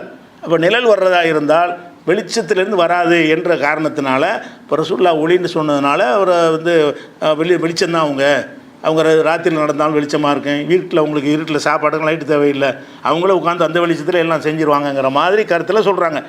ஆனால் இதை வந்து நம்ம தேடி பார்த்தோம்னு சொன்னால் ரசூல்லாவுக்கு வந்து வெளிச்சம் இல்லைங்கிறதுக்கு ஆதாரம் இருக்குது. இங்கே சொல்கிறதுக்கு மாற்றமாக ரசூல்லா வந்து ஒளியாக இருந்தார்கள்னு சொல்கிறாங்கல்ல, அதை மறுக்கக்கூடிய ஆதாரங்கள் நிறைய ஆத்தன்டிக்கான செய்திகள் இருக்குது. புகாரில் 382வது ஹதீஸில் இருக்கிறது. ஆயிஷா நாயகி அறிவிக்கிறாங்க, நான் ரசூல் ஸல்லல்லாஹு அலைஹி வஸல்லம் அவர்களுக்கு முன்னாடி ஒரு ஜனாசாவை போல குறுக்க படுத்திருப்பேன். ரசூல்லா வந்து தொழுவும்போது ஆயிஷா நாயகி குறுக்க படுத்திருப்பாங்க, கால் நீட்டி படுத்திருப்பாங்க. அப்போ செய்யும்போது சின்ன இடம். அப்போ ரசூல்லா சஜிதாவுக்கு வரும் பொழுது அவங்க நெத்தியை வந்து இவங்க காலில் தான் வைக்கணும், அவ்வளோதான் இடம் இருக்குது. காலை நீட்டி படுத்துருக்குறாங்க. இப்போ நீட்டி படுத்துருக்க ரசூல்லா அங்கே தொழுதாங்கன்னு வைங்க, சஜிதா செய்யும்போது அவங்க காலில் கொண்டு நெத்தியை வைக்கிற மாதிரி வரும். அப்போ ரசூல்லா என்ன செய்வாங்கன்னு கேட்டால் விரல்னால இந்த காலில் குத்துவாங்க. அப்படியே உடனே வந்து நான் என் காலை மடக்கி கொள்வேன். ஆயிஷா நாயகி சொல்கிறாங்க, நான் ஜனாசாவை போல குறுக்கே நான் படுத்திருப்பேன். ரசூல்லா சஜிதாவுக்கு போகும்போது விரல்களால் என்னுடைய காலில் குத்துவார்கள், உடனே நான் காலை மடக்கி கொள்வேன். அப்போ ஏன் கையினால் இது குத்தணும்? சஜிதா செய்ய வரும்போது தெரியுமில்ல, அதை பார்த்து மடக்கிற வேண்டியதானு ஒரு கேள்வி வரும்போது சொல்கிறாங்க, ஒல்புயூத்து யௌமைதின் பிஹா லைஸ பிஹா மசாபிஹு, அந்த காலத்தில் வீட்டில் விளக்கெலாம் கிடையாதுங்கிறாங்க. அப்போ ரசூல்லா வெளிச்சமாக 2 விளக்கு தான் இல்லையா? இருட்டாக இருந்ததுனால தான் என்ன செய்கிறது, ரசூல்லா சஜிதா செய்ய வர்றது எனக்கு தெரியலை. ஒரு விரல்னால குத்தினவுடனே சஜிதாவுக்கு வரப்போகிறாங்க அப்படின்னு நினச்சி நான் காலை மடக்கிறேன். வெளிச்சமே இல்லை, விளக்கு இல்லை, வீட்டில் விளக்கு இருந்தால் கூட செஞ்சுருக்க மாட்டாங்க. வீட்டில் வந்து விளக்கு வச்சுருந்தாங்கன்னு சொன்னால் ரசூல்லா சஜிதாவுக்கு வரப்போவதை அவங்க செயலையே பார்த்து அறிஞ்சிருவாங்கல்ல. அது வந்து விரல்னால குத்தி செய்கை செய்ய வேண்டிய தேவையில்லை. அதுக்கு ஆயிஷா நாயிட்ட கேட்கும்போது சொல்கிறாங்க, உல் புயூத்தி யோமைதின் லைஸ பிஹா மசாபிஹு, எங்கள் வீடுகளில் வந்து விளக்கெல்லாம் கிடையாது, அதனால் சீக்கிரம் படுத்துருவாங்க. மகர் இஷா தொழுது முடித்தவுடனே படுத்துருவாங்க. இரவுல பணிகள்லாம் செய்ய முடியாது, இருட்டாக தான் இருக்கும். அப்போ இருட்டில் தான் நாங்கள் வாழ்ந்து கொண்டிருந்த காரணத்தினால அவங்க சஜிதாவுக்கு செய்ய வருவது எனக்கு தெரியலைங்கிறாங்க. இவங்க சொல்ல நெசமாக இருந்தால் அவங்க வெளிச்சமே நமக்கு தெரியுமே. ரசூல்லா வெளிச்சமாக இருந்தாங்கன்னா வெளிச்சம் ருக்கு செஞ்சால் அவங்களுக்கு தெரியும். வெளிச்சமே ருக்கு பண்ணுதுன்னு வைங்க, தெரிய தானே செய்யும். வெளிச்சமே சஜிதா பண்ணுதுன்னு வைங்க, தெரிய தானே செய்யும். அப்போ சஜிதா செய்ய ரசூல்லா வரும்போது இவங்க காலில் குத்த வேண்டிய அவசியமே கிடையாது. அவங்களா பார்த்து என்ன செய்வாங்க, இந்த சஜிதா செய்ய போகிறாங்கன்னு விளங்கிட்டு செஞ்சுருவாங்க. அப்போ இது புகாரில் வரக்கூடிய இந்த ஹதீஸின் மூலமாக என்ன வருதுன்னு கேட்டால், அவங்க ஒளியாக இருக்கலை. இந்த ஒளியை அந்த வசனத்துக்கு என்ன அர்த்தம் கொடுக்கணுங்கிறதுக்கு வந்து இந்த இலக்கியம் தெரியாததுனால என்ன வழிகேடு வருதுன்னுப்பாங்க. இலக்கியமாகவும் குரானில் சிலது இருக்குன்னு ஒருத்தன் விளங்கலை என்று சொன்னால் குஃபுர்லையும் சிற்களையும் வழிகேட்டிலையும் போயிடுவானுவோம். அப்போ இலக்கியத்தை இலக்கியமாக புரிஞ்சிக்கிறன்னு, நேரான அர்த்தத்தை நேரான அர்த்தமாக புரிஞ்சிக்கிறணும் அப்படிங்கிறதுக்காக தான் இது சொல்கிறோம். அதே மாதிரி வந்து ஆயிஷா நாயகி சொல்கிறாங்க, இது முஸ்லீமில் வரக்கூடிய ஒரு ஹதீஸ். ராத்திரி படுத்து கிடக்கிறாங்க ஆயிஷா நாயகி ரசூல்லாவும் வீட்டில் ஒன்றா படுத்துருக்காங்க. திடீர்னு ஆயிஷா நாயகி முழிக்கிறாங்க. முழிச்சு பார்த்தா பக்கத்தில் ரசூல்லாவை காணோம். ஒரு படுக்கையில் கணவன் மனை ஒன்றா தானே படுத்திருப்பாங்க. தடவை பார்க்குறாங்க, தடவி தான் பார்க்குறாங்கிறாங்க. அதுவும் ஏன்னு கேட்டால் வெளிச்சம் இல்லை, வெளிச்சம் இல்லாதனால தடவி பார்க்குறேன், ரசூல்லா இல்லை. அப்படியே நகண்டுக்கிட்டே போய் பார்க்குறாங்க. ரசூல் ஸல்லல்லாஹு அலைஹி வஸல்லம் சஜிதாவில் இருந்து பாதங்களை இப்படி நட்டி வைத்து சஜிதாவில் இருக்காங்கல்ல, என் கால் வந்து என் கை வந்து அவங்களுடைய காலில் பட்டவொன்று தான் ரசூல்லா வந்து இங்கே தான் இருக்கிறாங்க, எங்கேயும் போயிடல, கொஞ்சம் விலகி போய் சஜிதா செஞ்சுட்டு இருக்கிறாங்கன்னு விலகிட்டாங்க. அப்போ இது எதுக்கு முடிச்சு தடவிலாம் பார்க்கணும், வெளிச்சமாக இருந்தால் பளிச்சுன்னு தெரியுமே. முடிச்சு பார்த்தவொடனே அவங்க சஜிதா செய்கிறது அவங்களுக்கு தெரியுமே, வெளிச்சமாக இருந்தால் தடவி பார்த்தா கண்டுபிடிச்சேங்கிறாங்க. ரசூல் ஸல்லல்லாஹு அலைஹி வஸல்லம் சஜிதாவில் இருந்து கொண்டு வக்கத்தி எதி அலா பத்னி கதவை, எனது கைகள் வந்து ரசூல்லாவுடைய பாதங்களில் பட்டது. ஓஹோபில் மஸ்ஜிதில் பள்ளிவாசலில் போய் என்ன செய்கிறாங்க, தொழுதுகிட்டு இருக்கிறாங்க. வீட்டிலேருந்து கதவை திறந்தால் பள்ளிவாசல், வீட்டில் நெருக்கடியாக இருக்குன்னு பள்ளிவாசல் போய் தொழுகிறாங்க. தொழுவி சஜிதாவில் இருந்து கொண்டு ஒரு துவாவும் செஞ்சுக்கிட்டு இருக்கிறாங்க. அல்லாஹும் அவுது பிர் இலாக்கமின் சகத்திக்க அப்படின்னு ஒரு பெரிய துவா ஓதியவர்கள் சஜிதாவில் இருந்து துவா செய்தவர்களாக இருக்கிறாங்க. ஆயிஷா நாயகி வந்து பள்ளிவாசலில் இருக்கிற ரசூல்லாவை வந்து பார்த்து அறியலை, தடவி பார்த்து அறிகிறாங்க. கண்களால் பார்த்து அறியவில்லை. ஏன் கண்களால் பார்த்து அறியலை? வெளிச்சம் இல்லை. வெளிச்சம் இருந்தால் கண்களால் பார்த்துருப்பாங்க. லைட்டும் இல்லை, ரசூல்லாவும் லைட்டாக இருக்கவில்லை. அவங்கள சுற்றியும் வெளிச்சம் இருக்கவில்லை, அவங்களே வெளிச்சமாக இருக்காங்கிற அப்படி இருந்தால் இது தேவையில்லையே. அப்போ ஆயிஷா அவங்க மனைவி சொல்கிறாங்க வெளிச்சமாக இல்லைன்னு, இருட்டுனால தடை பார்த்து தான் கண்டுபிடிச்சேங்கிறாங்க. இவங்க சொல்கிறாங்க ரசூல்லா வந்து நடந்தால வெளிச்சமாக இருக்கும், பிரகாசமாக இருக்கும் அப்படிங்கிற மாதிரி. அதான் மனிதத்தன்மைக்கு அப்பாற்பட்டவரை ஆக்கி கடவுளாக்குற பிளானுக்கு தான் இது. எதுக்கு இது செய்கிறாங்க? இப்படி தான் ஒவ்வொருத்தர் நபிமார்களை வந்து எல்லை மீறி புகழ்ந்து அல்லாஹ்வுடைய மகன்கிற அளவுக்கு ஒரு சாரார் சொன்னாங்கல்ல, அந்த மாதிரி அல்லாஹ் மாதிரி ஆக்கணமாக இருந்தால் இந்த மனித படைப்புகளை டிஃப்ரெண்ட் ஆக்கி காட்டுற ரசூல்லாவை, உங்களை மாதிரி படைப்பு கிடையாது, அவர் ஒளி வெளிச்சமாக தான் இருப்பார் அப்படின்னு சொல்வதன் மூலமாக மனித படைப்புலேருந்து வெளியேற்றி கடவுள் நிலையில் கொண்டே அல்லாஹ் ஒளிங்கிறான்ல, அல்லாஹ் ஒளி ரசூல்லாவும் ஒளி பற்றிகளா அப்படிங்கிறதுக்காக வேண்டி அந்த விளையாட்டு பண்ணுறாங்க. இது எல்லாத்துக்கும் காரணம் என்னென்னு கேட்டால் அந்த இலக்கியத்தை விளங்காதும் இது சம்மந்தமாக வேறு ஹதீஸ்களை தேடி பார்க்காத முக்கியமான காரணம். அதே மாதிரி ரசூல் ஸல்லல்லாஹு அலைஹி வஸல்லம் என்ன செய்வாங்கன்னு கேட்டால் தொழுகையில் இருக்கும் பொழுது, இது வந்து புகாரியில் வரக்கூடிய ஒரு ஹதீஸு, ஒரு துவா செய்வாங்க, அதிகமாக செய்வாங்க. எப்படி? அல்லாஹு மஜால் ஃபி கல்பி நூரா, என்னுடைய உள்ளத்தில் ஒளியாக இருக்கிற ஒளி போய் கேட்பாங்களா? அவங்களே ஒளியாக இருக்கிறாங்க, ரசூலுல்லாஹ் ஒளி கேட்குறாங்க. இப்படி அல்லாஹ் மஜால் ஃபி கல்பி நூரா, என்னுடைய கல்பில் உள்ளத்தில் ஒளியை தந்து விடு. ஓஃபி பசரி நூரா, என் பார்வையிலையும் கொஞ்சம் ஒளியை கொடு. ஓஃபி சமயி நூரா, என்னுடைய செவிப்புலன்லையும் ஒளியை கொடுப்பாயாக. வான எமீனி நூரா, என் வலப்பக்கம் ஒளியை கொடுப்பாயாக. வான் எசாரி நூரா, என்னுடைய இடப்பக்கமும் ஒளியை கொடுப்பாயாக. ஓ ஃபௌகி நூரா, எனக்கு மேலையும் ஒளியை கொடுப்பாயாக. ஓ தகத்தி நூரா, கீழையும் ஒளியை தருவாயாக. ஓ அமாமி நூரா, எனக்கு முன்னாலேயும் ஒளியை தருவாயாக. ஓ ஹல்ஃபி நூரா, பின்னாடியும் ஒளியை தருவாயாக. ஒஜலி, எனக்கு எல்லாத்தையும் ஒளியாக்கி வைப்பாயாக. ரசூலுல்லாஹ் வந்து ஒளியை தருவாயாகன்னு கேட்குறேன். அவங்களே ஒளியாக இருக்கலை, எல்லாமே கண் வந்து நல்லா பிரைட்டாக இருக்கணும், நல்ல வெளிச்சமாக இருக்கணும், நல்ல பார்வை தெரியணுங்கிற மாதிரி துவா செஞ்சுருக்கிறாங்க. அப்போ ரசூல் ஸல்லல்லாஹு அலைஹி வஸல்லம் ஒரு ஒளியாக இருக்கவில்லை என்பதை இதிலேருந்து நம்ம என்ன செய்கிறோம்? விளங்கி கொள்கிறோம். அது போக என்னென்னு கேட்டால் ரசூல் ஸல்லல்லாஹு அலைஹி வஸல்லம் அந்த ஒளின்னு சொல்லக்கூடியவங்க இன்னொரு விஷயத்தையும் சொல்லுவாங்க. எப்படி சொல்லுவாங்கன்னு கேட்டால், முதல்ல அல்லாஹ் வந்து ரசூலாக தான் படைத்தான். அல்லாஹ் வந்து ஃபஸ்ட்டு உலகத்தில் எதையும் படைக்கிறதுக்கு முன்னாடி அவனுடைய ஒளியிலிருந்து ரசூலுல்லாஹ்வுடைய ஒளியை படைத்தானான். ஒளி எப்படி சுற்றிகிட்டே இருந்துச்சான். அந்த நேரத்தில் பூமி இல்லை, வானம் இல்லை, மலக்கு இல்லை, ஜிப்ரீல் இல்லை, மீகாயில் இல்லை, சொர்க்கம் இல்லை, நரகம் இல்லை, ஒன்றுமே இருக்கவில்லை. அல்லாஹ் மட்டும்தான் இருந்தான். அவனுடைய ஒளியிலிருந்து ரசூலுல்லாஹ்வுடைய ஒளியை படைச்சான்னு ஒரு ஹதீஸ் என்ன செய்கிறாங்க? இருப்பதாக பரப்பிட்டு இருக்கிறாங்க. அப்படி ஒரு ஹதீஸ் இருக்கான ஹதீஸ் இல்லை. எந்த ஒரு ஹதீஸ் கிதாபுலையும் அந்த ஹதீஸ் கிடையாது. ஆனால் இட்டுக்கட்டின ஒரு ஹதீஸை வச்சுக்கிட்டு ரசூலுல்லாஹ் ஒளியை தான் முதல்ல படைத்தான் அப்படிங்கிற மாதிரி சொல்கிறாங்க. ஆனால் அதை பற்றி குர்ஆன் என்ன சொல்லுதுன்னு கேட்டால், ரசூலுல்லாஹ் என்ன சொல்கிறாங்கன்னு கேட்டால் அழகாக சொல்கிறாங்க. எப்படி? அதாவது ஹுலிக்கத்தில் மலாயிகத்து மின்னூர், ஒளியில் படைக்கப்பட்டு மலக்குகள் தான்.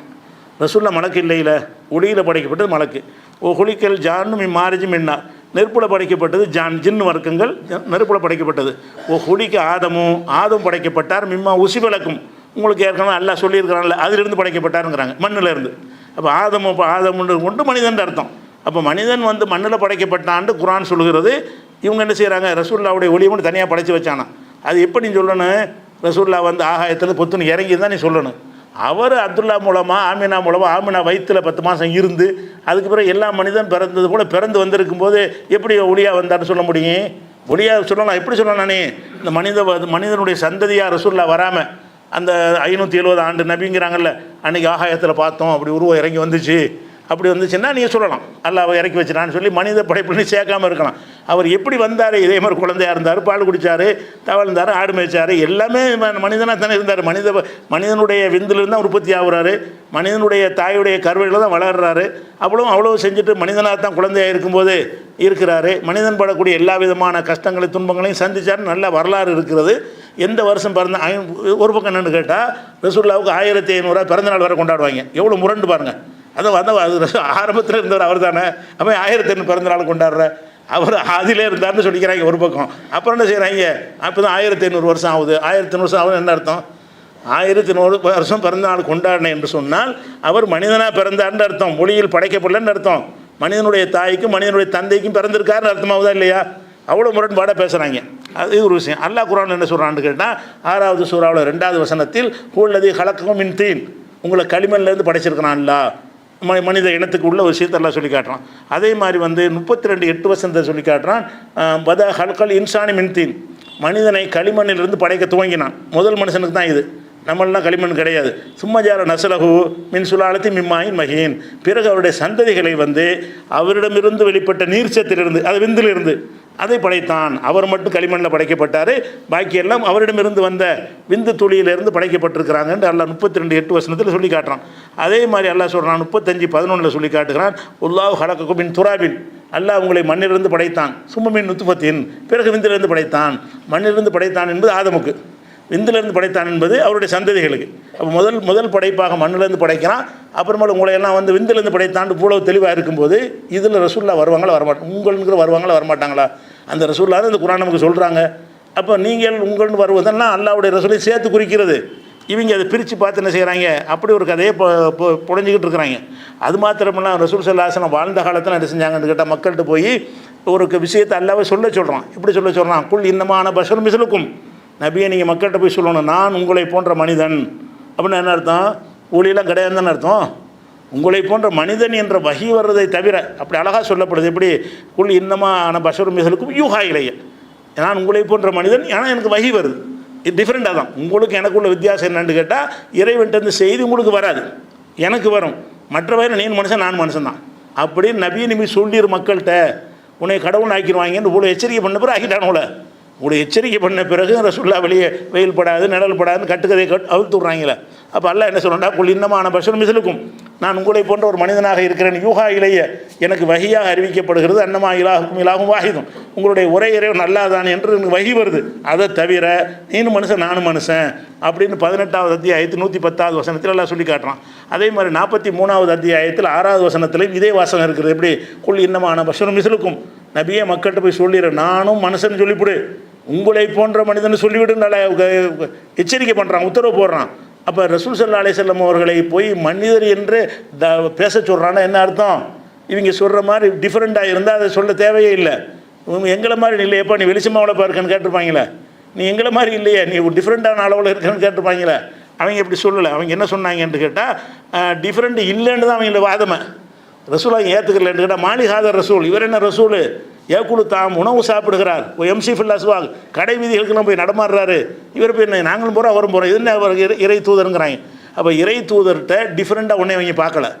என்ன பார்க்குறாங்க? நம்மளும் சாப்பிட்றோம் அவரும் சாப்பிட்றாரு, நம்மளும் சம்பாதிக்க போகிறோம் அவர் சம்பாதிக்க போகிறாரு, நம்மளும் கல்யாணம் பண்ணுறோம் அவர் கல்யாணம் பண்ணியிருக்காரு, நமக்கும் புள்ள குட்டி இருக்குது அவருக்கும் புள்ள குட்டி, என்னப்பா ரசூலுங்கிறாங்க. அப்படி சொன்னாங்கன்ற நல்லா சொல்கிறான். 25:7 வசனத்தில் நல்லா சொல்கிறான், மாலிஹாதர் ரசூல், இவர் என்ன தூதர், ஏக்குழு தாம உணவு சாப்பிடுகிறார், எம்சிஃபில் அஸ்வாக், கடை வீதிகள் நடமாடுகிறார், என்னவா ரசூல். இப்போ இதெல்லாம் இருக்கக்கூடாதுங்கிறான். அப்போ நபி ஸல்லல்லாஹு அலைஹி வஸல்லம் அவர்கள் டிஃப்ரெண்ட்டாக இருக்கவே இல்லை, மனிதராக தான் இருந்தார்கள்னா இப்போ ஒளிக்கு என்ன அர்த்தம்? அல்லாஹ் வந்து ஒளியை இறக்கியிருக்கிறோம், ஒளி வந்து விட்டதுன்னு இந்த வசனத்தை சொல்கிறான்ல. இந்த 2 வசனங்களில் ஒளின்னு சொல்வதுக்கு அர்த்தம் என்னன்னு கேட்டால், வெளிச்சம் தரக்கூடியவர்களாக இருக்கலை, அந்த அர்த்தம் கிடையாது. மண்ணாக தான் இருந்தாங்க, மண்ணில் படைக்கப்பட்ட மனுஷனாக தான் இருந்தாங்க, எல்லா மனுஷனையும் போல தான் இருந்தாங்க. படைப்புங்கிற வகையில் அவங்களுக்கு எந்த ஒரு டிஃப்ரெண்ட்டான ஒரு விஷயம் இருக்கல. 1-2 சில தன்மைகள் இருந்துச்சு. இந்த பசி விஷயத்துக்குன்னா விஷால் நோம்பலாம் வைப்பாங்கள்ல, அது மாதிரி சில விஷயங்கள் எது சொல்லப்பட்டுச்சு அதை எடுத்துக்கிற வேண்டியது. அதை கழிச்சிட்டு நீங்கள் பார்த்தீங்கன்னா ரசூல் ஸல்லல்லாஹு அலைஹி வஸல்லம் அவர்கள் முற்றிலும் மனிதராக இருந்தார்களே தவிர வெளிச்சம் தரக்கூடிய ஒளியாக அவங்க என்ன செய்யலை, இருந்ததே கிடையாது என்பதை நம்ம பார்த்துட்டோம். அதே மாதிரி வந்து இந்த மாதிரியான விஷயங்களுக்கு அப்புறம் வந்து இது ஒளியாச்சா. அடுத்து என்ன செய்கிறான்னு கேட்டால், என்னை முதல்ல அல்லாஹ் படைச்சது ஒளிதான்னு சொல்கிறாங்கல்ல, இந்த செய்தியை வந்து நிறைய அறிஞர்கள் இது சனதே இல்லாத செய்தி, இது கட்டுக்கதை, இது பொய் அப்படின்னு சொல்லி சுயத்தி போன்றவர்கள்லாம் என்ன செய்கிறாங்க, சுயத்திலாம் சில விஷயங்களை இந்த மாதிரி விஷயங்களை ஆதரிக்கிறவரால் அவரே சொல்கிறார், ஓ ஹதீஸ் மௌதுன், இது அப்பட்டமாக இட்டுக்கட்டப்பட்ட ஒரு செய்தி, லைசலஹு இஸ்னாதுன் யுத்தமது அலைஹி, இதை ஏற்றுக்கொள்ளக்கூடிய ஒரு சனதுமே இது கிடையாது, அறிவிப்பாளர் வரிசையே கிடையாது. முதல்ல அல்லாஹ் படைச்ச ரசூலுல்லாஹ்வுடைய ஒளிங்கிறான் உள்ள. முதல்ல அல்லாஹ் படைச்ச சூரியனை படைக்க முந்தி, சந்திரனை படைக்க முந்தி, மலக்க படைக்க முந்தி முதல்ல அல்லாஹ் படைச்ச ரசூலுல்லாஹ்வுடைய ஒளின்னு சொல்கிறாங்கல்ல, அந்த செய்தியை அது மாதிரி செய்தியில் ஆதரிக்கக்கூடிய சுயுத்தி என்பவர் என்ன செய்கிறாருன்னு கேட்டால், லைசலஹு இஸ்னாதுன் யுத்தமது அலைஹி, இது ஏற்கத்தக்க ஒரு சனதே கிடையாது, அறிவிப்பாளர் தொடரே கிடையாதுங்கிறார். ஓ ஹதீஸுன் மௌதுன், அதை இட்டுக்கட்டப்பட்ட ஒரு செய்தி அப்படின்னு சொல்லக்கூடிய ஒரு செய்தியை பார்க்குறோம். அதே மாதிரி வந்து இந்த செய்தியை தான் ஜன்னத்துல் ஹுல்துங்கிற கிதாபில் இருக்குன்னு ஒருத்தன் எழுதி வச்சுருக்கான். எங்கடா இருக்குன்னு கேட்டோம்னா, ஜன்னத்துல் ஹுல்துன்னு ஒரு கிதாப் இருக்கிறது, அது அப்துல் ரஸாக்குடைய புக்கு, அதில் இருக்குன்னு சொல்லி எழுதி வச்சுக்கிறாங்க. யார்? இந்த பரேலவியுடைய தலைவர். அப்போ தேடி பார்த்தா ஜன்னத்துல் ஹுல்துன்னு கிதாபே கிடையாது உலகத்தில். ஜன்னத்துல் ஹுல்துங்கிற பேரில் அப்துல் ரஸாக் என்பவருக்கு ஒரு கிதாபுமே கிடையாது. சும்மாச்சும் எங்கடா இருக்குன்னு பரப்பி விட்டாங்க. எங்கடா இருக்குன்னு கேட்டால் ஜன்னத்துல் ஹுல்தில் போய் பாருங்கிறாங்க. எங்கடா அந்த கிதாபு, யார்டா எழுதுனா? அப்துல் ரஸாக் எழுதினாரு, காட்டு. அப்துல் ரஸாக்குடைய நூல் அனைத்துக்கும் ஆதாரங்கள் இருக்குது, அனைத்தும் பாதுகாக்கப்பட்டிருக்கிறது, எழுத்து வடிவத்தில் பாதுகாக்கப்பட்டு இருந்தால் தானே நீನು சொல்ல முடியும். பாதுகாக்கப்படவே யார்ட்டையும் கிடைக்கலன்னா உனக்கும் தெரிய வாய்ப்பு இல்லை. அப்போ ஒரு கித்தாப்புலேருந்து எடுப்பதாக இருந்தால் அந்த கித்தாப் நீ காட்டணும். அப்படி ஒரு கித்தாப் இல்லை. அதனால் இது ஒரு விஷயத்தை பார்க்குறோம். அது மாதிரி என்னென்னு கேட்டால், ஆதிலேயே ஆரம்பத்தில் படைச்சிட்டான்னா எல்லாம் என்ன செய்கிறான்னு கேட்டால், வஜதக லால்லன், நீ வழி தவறியராக இருந்தாய், ஃபஹதா, உனக்கு நேர்வழி காட்டினான்னு எல்லாம் சொல்கிறான். 40 வயசுல நேர்வழியே வருது. ஆதிலே படைச்சிட்டா நேர்வழி வர வேண்டிய தேவையில்லையே. ஆரம்பத்தில் ஒளியிலேருந்து படைச்சிட்டோம்னு சொன்னால் நபிங்கிறது விளங்கியவர்களாக இருந்திருப்பார்கள். அல்லாஹ் என்ன செய்கிறான்டா ரசூலா பற்றி சொல்லும்போது ஒல்லுஹா ஒல்லைலிங்கிற அந்த சூறாவுடைய கடைசி வசனம், இப்போ வஜதக லால்லன், உன்னை வழி தவறியவராக இருக்க கண்டு ஃபஹதா, உனக்கு எல்லாம் நேரடி காட்டினான். 40 வயசு வரைக்கும் நீ வழி தவறி இருந்தாய், உனக்கு ஈமான்டா என்ன நான் தான் சொல்லி தந்தேன். ஏற்கனவே ஒரு வசனம் சொன்னோம்ல ரசூலுல்லாஹ் எழுத படிக்க தெரியாதுன்னு, அதில் கூட வருவோமா குந்த ததிரி மல் கித்தாபோட ஈமான், நபியே நீ வந்து கித்தாபுண்டா என்ன உனக்கு தெரியாது, ஈமான்டா உனக்கு என்னென்னு தெரியாது, இந்த நான் வஹி மூலமாக நான் தான் உனக்கு சொல்லித்தர்றேன் அப்படின்னு அல்லாஹ் சொல்லி காட்டுறான். அதனால் வந்து நபி ஸல்லல்லாஹு அலைஹி வஸல்லம் அவர்கள் ஒளியாக இருந்தார்கள், முன்னாடி அதான் படைக்கப்பட்டார்கள். இந்த மாதிரி கட்டுக்கதைகளுக்கெல்லாம் காரணம் என்னென்னு கேட்டால் இப்படி இலக்கியம் விளங்கலை. உங்களுக்கு பேசிக் என்னது, 100 வந்து 100 ஆகிறேன், 100 வருது, அவர் 100 இல்லையே, மனித பிறப்பு தானே, அப்போ என்ன அர்த்தம் கொடுக்குறது, அப்போ 100 எதுக்கெல்லாம் பயன்படுத்துவாங்கன்னு சிந்திச்சு பார்த்தா அவன் சொல்ல மாட்டான். அப்போ இது ஒரு விஷயம். இது மாதிரி எதுக்கெல்லாம் 100 பயன்படுத்தியிருக்கிறான், அந்த மாதிரி விஷயங்கள் இருக்குது. இன்ஷா அல்லாஹ் நம்ம அடுத்தடுத்த நாட்களில் பார்க்கலாம். அஸ்ஸலாமு அலைக்கும்.